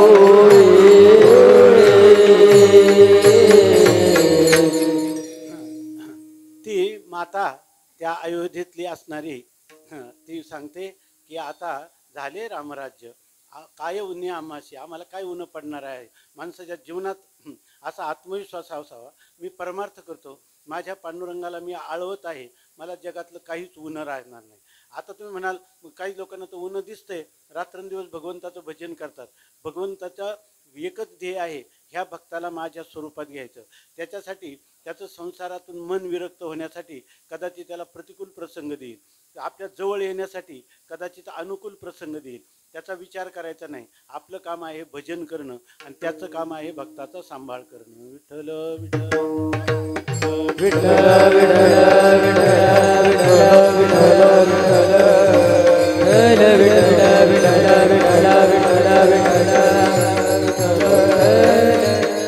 हे साक्षात जगद्गुरु तुकोबाराय यांचे शब्द आहेत. धरणी धरी पीक गायी ओळल्या म्हशी. जर अशा प्रकारचा समाज जर त्या ठिकाणी राहिला तर तिथं कधी अतिवृष्टी होणार नाही, अनावृष्टी होणार नाही, म्हणजे उल्कापात होणार नाही, भूकंप होणार नाही. जेव्हा आपण सामुदायिक पाप करतो त्या सामुदायिक पापाचं फल म्हणजे अशा प्रकारची समष्टी अरिष्ट जीवनामध्ये येतात. हा शास्त्र सिद्धांत आहे आणि तो गणितापेक्षा तंतोतंत आहे. विठ्ठल विठ्ठल विठ्ठल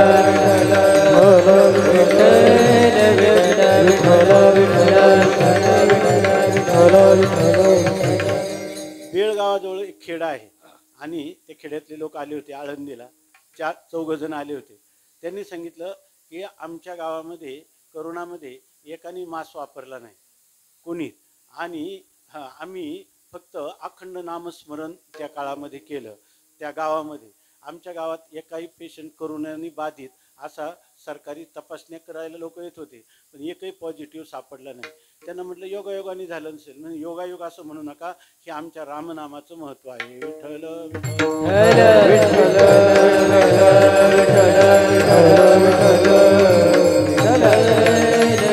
तेवढे तुकाराम महाराजांचे शब्द आहे, देव राखे तया मारिल कवन अन्न मोडे काटा हिंडता बन.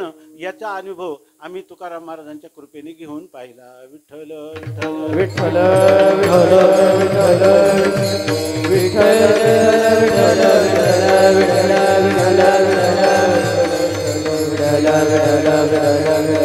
म्हणून म्हणतात की झाले रामराज्य काय गुन्हे आम्हासी धरणी धरी पीक.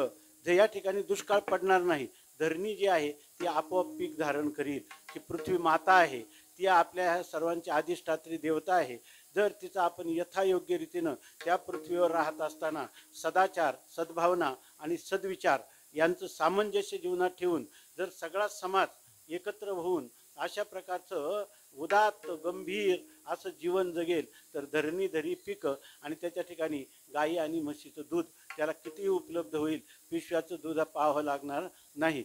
आता एक माणसाने सांगितलं पिशवीचं दूध मी कधीच घेत नाही म्हणे. म्हणलं का घेत नाही? तर त्यांनी सांगितलं की दुधाचं असं सध्या भारताची स्थिती की भारतामध्ये जेवढे म्हणून जनावरं आहेत, गाई म्हशी काय त्याला म्हणतो मेंढ्या शेळ्या, या सगळ्यांची जरी गणना केली आणि प्रत्येकाने 5-5 लिटर दूध दिलं सरासरी किंवा 10-10 लिटर दिलं तरीसुद्धा जेवढं दूध होणार नाही त्याच्यापेक्षा जास्त दुधाची विक्री दररोज भारतात होते, त्याच्या काही पट. याचा अर्थ हे दूध कुठून आलं तर हे केमिकल असलं पाहिजे किंवा पाण्याने मिश्र असलं पाहिजे असं त्यांनी सांगितलं. म्हणजे याचा अर्थ काय आहे की या गाई म्हशी ज्या दुभत्या आहेत तर याच्यासाठी सुद्धा हे जर धार्मिक आचरण आहे तर आपल्याकडून गोसेवा सहजच घडत राहील. म्हशी जरी असलं तर त्याचं सुद्धा नाव तुकाराम महाराजांनी घेतलेलं आहे, फक्त दर्शीचं नाव घेतलं नाही. विठ्ठल विठ्ठल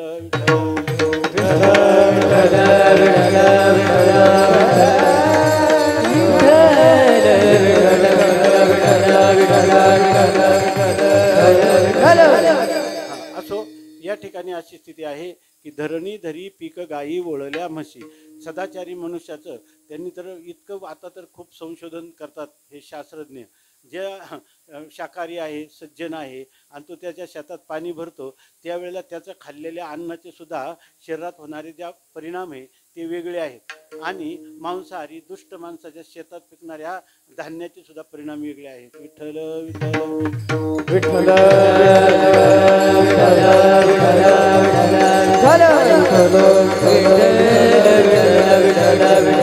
आणि ती म्हणते की आता आम्ही असा आम्हाला अनुभव आला की भगवान रामचंद्र आमचं संरक्षण करतो, म्हणून आता आम्ही कायम माणसाला आनंद झाला आणि अनुभव आला की माणूस एक तर गायन करायला लागतो, आनंद गुणगुण करायला लागतो किंवा नाचायला लागतो. तसं ती अयोध्येतील ती असणारी माता ती म्हणते की आता तर आम्ही कायम रामाचंच भजन करणार. की ह्या अभंगाच्या द्वितीय चरणात राम वेळो वेळा गाओवी, राम वेळो वेळा गाओवी, राम वेळो वेळा गाओवी, राम वेळो वेळा गाओवी. दळता काढता जीविता गे बाये, दळता काढता जीविता बाये, राम वेळो वेळा गाओ राम वेळोवेळा गावोवे दळिता काढिता जेविता दळिता काढिता जेविता पायी राम वेळोवेळा गावोवे राम वेळोवेळा गावोवे.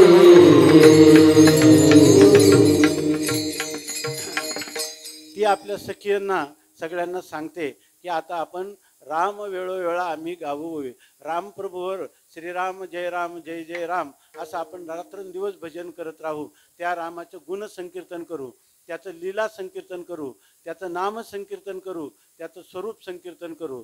राम वेळोवेळा आम्ही गाऊ ओवीये. स्वप्नात देखील रामाचंच आपण भजन करू, जागृतीत देखील रामाचंच भजन करू आणि झोपेत देखील रामाचंच भजन करू. तुम्ही म्हणा झोपेत कसं?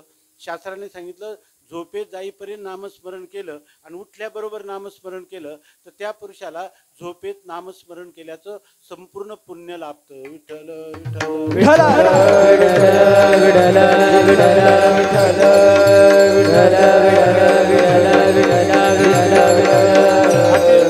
तुम्ही म्हणणार रात्रंदिवस नामस्मरण करायचं म्हणजे आम्ही स्वयंपाक कधी करायचा, आम्ही नांगरणी कधी करायची, भरणी कधी करायची. त्या ठिकाणी तुकाराम महाराजांनी वाव दिला राम वेळोवेळा आम्ही गावोवी. याचा अर्थ तुमच्या कामात काही बदल करायचा नाही, तुमचं काम सुद्धा देवाचं भजनच आहे. तेव्हा ते भजन तर चालूच ठेवायचं. व काय नाम तुझे उच्चारितो आणि आले भागा ते करीतो. म्हणून तुकोबाराय म्हणतात दळिता कांडिता जेविता गे बाई. दळण करायचं, आपण म्हणतो ना दळण कांडण चालू आहे, तर दळण करायचं, नंतर त्याचं कांडण करायचं आणि याच्यामध्ये त्याचा भोग घ्यायचा म्हणजे त्या अन्नाचं प्राशन करायचं, अन्नाचं आस्वादन करायचं. अशा प्रकारचं म्हणजे तुम्हाला प्रारब्ध प्राप्त विषयाचा भोग शास्त्रानुरूप घेत असले तर त्या ठिकाणी जेवण आहे. जर तुम्ही तुमच्या दोषांचा, आपल्यामध्ये असणारे दोष कोणते आहेत त्या दोषांना नष्ट करायचं असेल तर त्याला काय करायला लागतंय? दळून टाकायचे, नष्ट करून टाकायचे. किंवा एखाद्या गोष्टी ज्या आहेत तर कांडण करतो आपण, तर भूस वेगळं करतो आणि त्या ठिकाणी धान्य वेगळं करतो. तसं चांगलं काय, वाईट काय, घ्यायचं काय, त्यागायचं काय, सत्य काय, असत्य काय, मिथ्या काय, सत्य काय, याचा विचार करणं हे एक प्रकारचं कांडण आहे.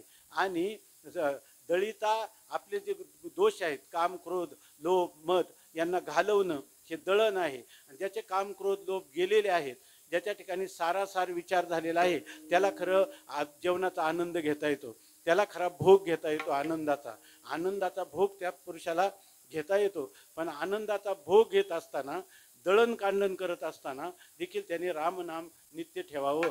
या ठिकाणी हे करत असताना त्या गोपीने एवढा आनंद कसा भोगला? निळोबाराय सांगतात मन हे गोविंदी आणि देह काम करी हो.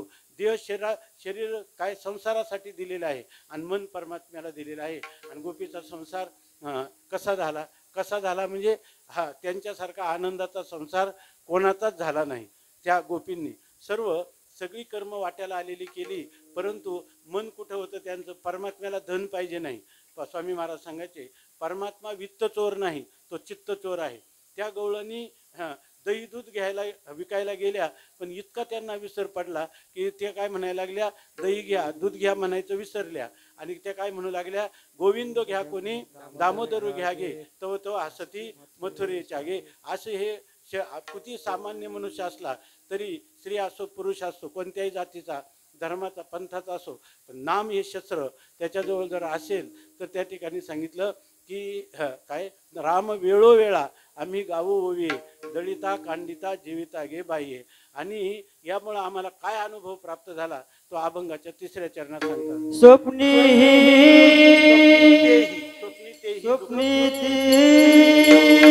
दुःख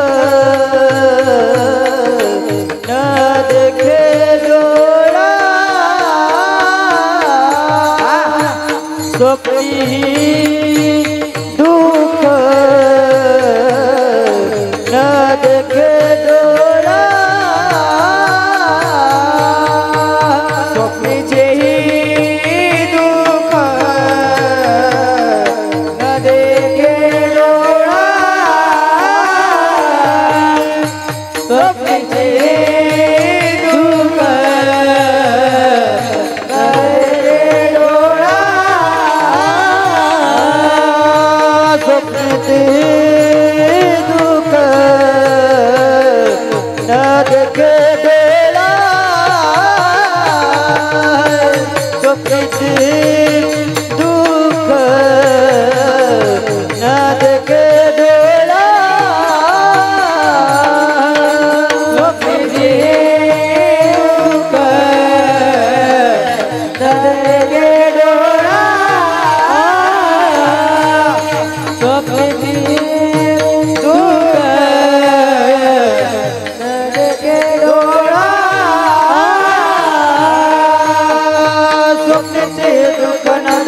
डोळा नामाचा गजर भर सिंधला कळे काळा स्वप्ने ते दुःख न देखे डोळा नामाचा गजर भर सिंधला कळे काळा राम कृष्ण हरी जय जय राम कृष्ण हरी राम वेळे वेळा गाऊ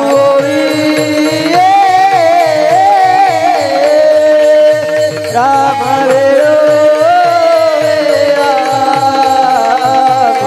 गाऊ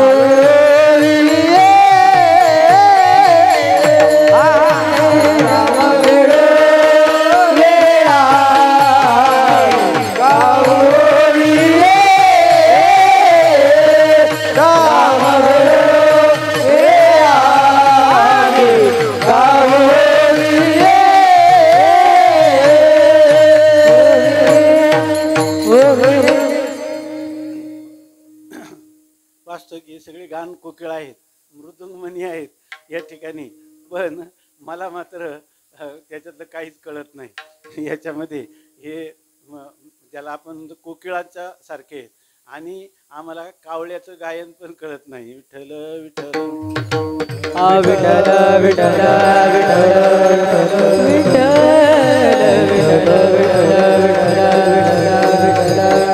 काही वेळेला लोक म्हणतात मला की आज तुमचा स्वर लागला होता. मी म्हणलं लागला असता तर धरून ठेवला असता. लागला हेच कळलं नाही तर सुटले तर तरी कसं कळणार. परंतु या ठिकाणी सर्वांचे प्रेमाची आज्ञा म्हणून आपण चिंतन करण्याचा प्रयत्न करतो. या ठिकाणी आम्हाला फेटा पण बांधता येत नाही, दुसऱ्याकडून बांधावं लागतं. तुका म्हणे तुम्ही उदार कृपाळ शृंगारीले बाळ कौतुके, अशा प्रकारची स्थिती आहे. असो, या ठिकाणी ते म्हणतात की स्वप्नात सुद्धा दुःख दिसत नाही. याचा अर्थ स्वप्नात देखील नामस्मरणाचं असं बळ असलं तर स्वप्नात देखील दुःख येत नाही. जागृती स्वप्न सुषुप्ती नाठवे, रूप पाहता आनंदी आनंद साठवे.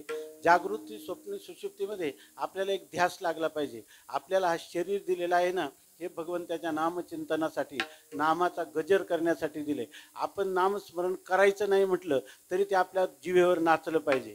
माझी मद झाली अनावर वाचा, छंद या नामाचा घेतलाशे. आणि त्याचं फल काय मिळतं ती माता सांगते की तुका म्हणे रामे सुख दिदले आपुले, आणि तया गर्भवासी जाणे येणे खुंटले. अशा प्रकारची स्थिती प्राप्त झाली. म्हणून या दुसऱ्या चरणामध्ये ध्रुवपदामध्ये पुन्हा म्हणतात की राम वेळोवेळा आम्ही गाऊ ओविये, आणि दळिता कांडिता जीवितागे बाई.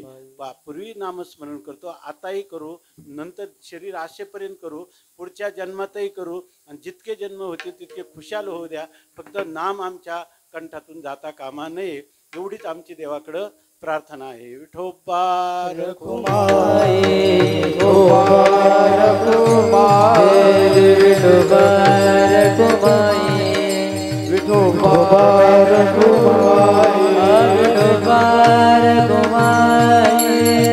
विठोबा रखुमाई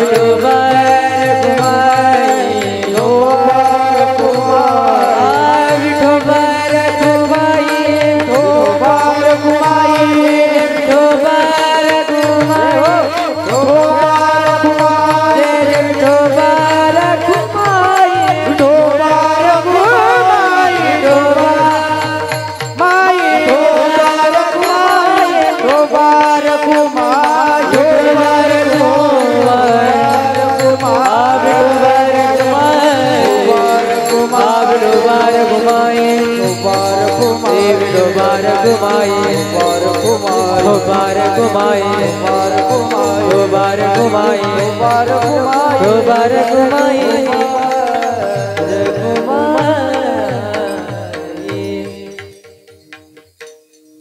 स्वामी महाराज विनोदाने एक गोष्ट सांगायचे.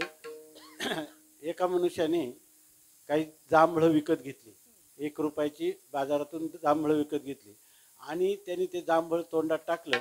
त्याच्यात एक होता भुंगा, आणि तो भुंगा जो आहे तो चिरचिर करायला लागला. त्यांनी सांगितलं की तू चिर कर नाही तर फिर कर, मैंने तोलमेली आहे, तुला रुपयाला देऊन खरेदी केलेला आहे. तसं आपल्या सर्वांना आमच्या पुढं बसल्यानंतर 7 ते 9चा कीर्तनाचा वेळ होता, थोडा उशीर झाला, त्याच्याबद्दल क्षमा करा. आणि ते का करता आलं मला, तर मी इथं उभा आहे, तुम्ही खाली बसलेले आहे. आता चिर करा नाही तर फिर करा, तौलमेल आहे. आता याच्यानंतर तुम्ही म्हणाल की आता झालं का कीर्तन? आतापर्यंत तरी अजून बरंच बाकी आहे. विठ्ठल विठ्ठल विठ्ठल विठ्ठल विठ्ठल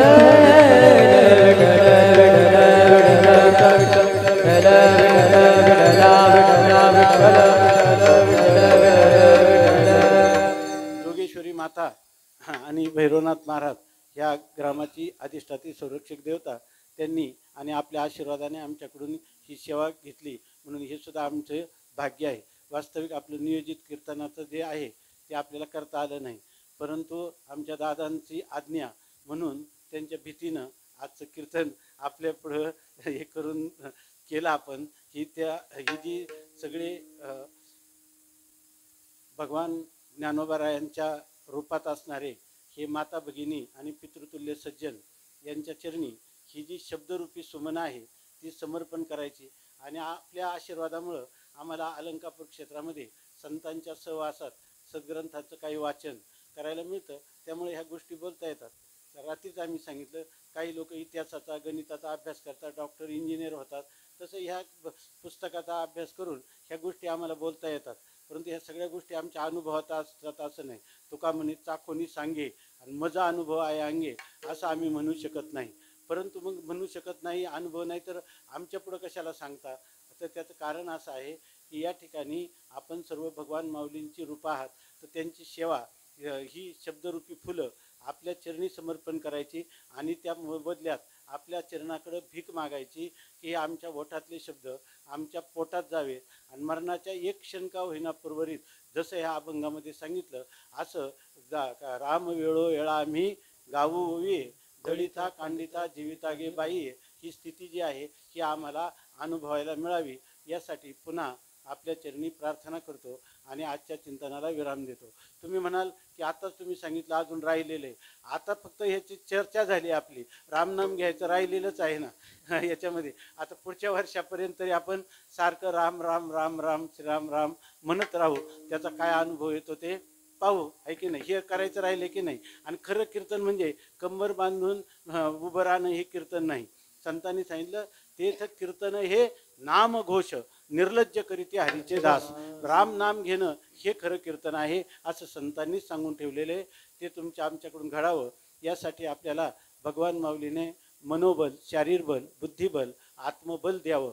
आणि सर्वेत्र सुखिना संतु, सर्वजण सुखी असावेत, सर्वे संतु निरामया, सर्व निरोगी असावेत, सर्वे भद्राणी पश्यंतु, सर्वांना चांगल्या गोष्टी पाहायला ऐकायला मिळाव्यात, मा कशी दुःख मापण्यात, आणि कोणाच्याही वाट्याला दुःख न येवो अशी पुन्हा ह्या जोगेश्वर मातेच्या चरणी त्या जोगेश्वर मातेचं स्वरूप असणाऱ्या माता भगिनी आणि भगवान भैरवनाथाचं स्वरूप असणारे पितृतुल्य हे आपला सर्व साधक वर्ग यांच्या चरणी प्रार्थना करून आजच्या चिंतनात विराम देऊ. ज्ञानेश्वर माऊली ज्ञानराज ज्ञानेश्वर माऊली ज्ञानराज ज्ञानेश्वर माऊली ज्ञानराज ज्ञानेश्वर माऊली ज्ञानराज ज्ञानेश्वर माऊली ज्ञानराज ज्ञानेश्वर माऊली ज्ञानराज माऊली ज्ञानराज. विठ्ठल विठ्ठल जय जय जय विठ्ठल जय जय विठ्ठल विठ्ठल जय जय जय विठ्ठल जय जय विठ्ठल. वेडे वापुडे क्षमा महाराज नाही विचार क्षमा महाराज ज्ञानेश्वराला पाया पैकी करा क्षमा ज्ञानदेव तुकाराम देव तुकाराम देव तुकाराम तुकाराम. कुंडलिक विठ्ठल श्री ज्ञानदेव तुकाराम सद्गुरु जोग महाराज की जय. रामकृष्ण हरी. आज श्रीरामनवमी, प्रभू रामचंद्रांचा जन्मोत्सव संपूर्ण भारतवर्षामध्ये संपन्न होत आहे. आणि बाबांनी आत्ता सांगितल्याप्रमाणे खरंच या वर्षीची सेवा अगदी हट्टाने मागून घेतली. आम्हाला फक्त माऊलींच्या दरबारामध्ये एकच आम्ही प्रार्थना केली, भैरवनाथाला एकच प्रार्थना केली की फक्त बाबांची प्रकृती जी आहे ही प्रकृती जर व्यवस्थित राहिली तर आमच्या साधनेचं फळ आणि आमच्या रवी महाराजांच्या साधनेचं फळ की आपल्याला या ठिकाणी कीर्तन सेवा आणि बाबांचं दर्शन निश्चित होणार आहे आणि भगवंताने ती आमची इच्छा पूर्ण करून घेतली। निश्चितपणे आज या रामनवमीच्या पर्वावर जरी कालची सेवा होती, काही कारणास्तव आपल्याला बदल जरी करावा लागला, परंतु ही भगवंताचीच इच्छा असेल की आज या ठिकाणी बाबांची सेवा संपन्न व्हावी आणि बाबांची सेवा या ठिकाणी आज आपल्याला श्रवण करायला मिळालेली आहे। एक औपचारिकता म्हणून या ठिकाणी बाबांचा आजच्या सौजन्यदात्यांच्या माध्यमातून मान सन्मान होतोय। हा मान सन्मान करण्यासाठी या ठिकाणी श्री शंकर नामदेव शिरोळे बाबा, श्री धोंडीभाऊ तानाजी रसाळ, श्री बबन भाऊ खोसे, श्री नारायण नानाभाऊ रसाळ आणि श्री दिलीप रखमा खोसे यांना आपणाला विनंती आहे की आपण या ठिकाणी पुढे यायचे। समस्त दुर्खी मळा आपल्या माध्यमातून आज कीर्तनाचं सौजन्य आणि आजचा जो खिचडीचा प्रसाद आहे हा आपल्या माध्यमातून आहे। या ठिकाणी बाबांचा मान सन्मान होईल आणि बाबांचा मान सन्मान झाल्याबरोबरच आजचे जे काही सौजन्यदाते आहेत आणि जे अन्नदान त्यांच्या माध्यमातून आहेत त्यांचाही बाबांच्या हस्ते श्रीफळ देऊन मान सन्मान होईल, त्याचा त्यांनी स्वीकार करावा अशी मी त्यांना विनंती करतो।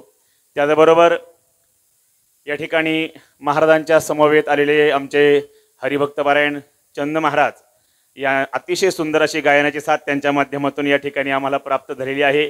त्यांचाही या ठिकाणी पाडळेदरिया ग्रामस्थांच्या वतीने श्रीफळ देऊन मान सन्मान होतोय, त्याचा त्यांनी स्वीकार करावा अशी मी त्यांना विनंती करतो। आजच्या कीर्तन सेवेसाठी परिसरातून आणि अगदी दूरवरून बाबांवर नितांत प्रेम करणारे, बाबांवर श्रद्धा असणारे अनेक भाविक या ठिकाणी उपस्थित झालेले आहेत। त्यामध्ये मग जाधववाडीचे सर्व ग्रामस्थ असतील, राऊत विशाल महाराज कचरे हेही या ठिकाणी उपस्थित आहेत, त्यांचाही या ठिकाणी पाडळेदरिया ग्रामस्थांच्या वतीने श्रीफळ देऊन मान सन्मान होतोय। त्यांनी या ठिकाणी यायचे, त्यांचाही मान सन्मान त्यांच्या माध्यमातून लाईव्ह प्रक्षेपण या ठिकाणी आजच्या कीर्तनाचं झालेलं आहे, त्यांचाही श्रीफळ देऊन मान सन्मान होतोय। कीर्तन सेवेसाठी उपस्थित राऊतवाडीकरी मंडळी असतील, त्याचबरोबर वडजिरेवरून भरपूर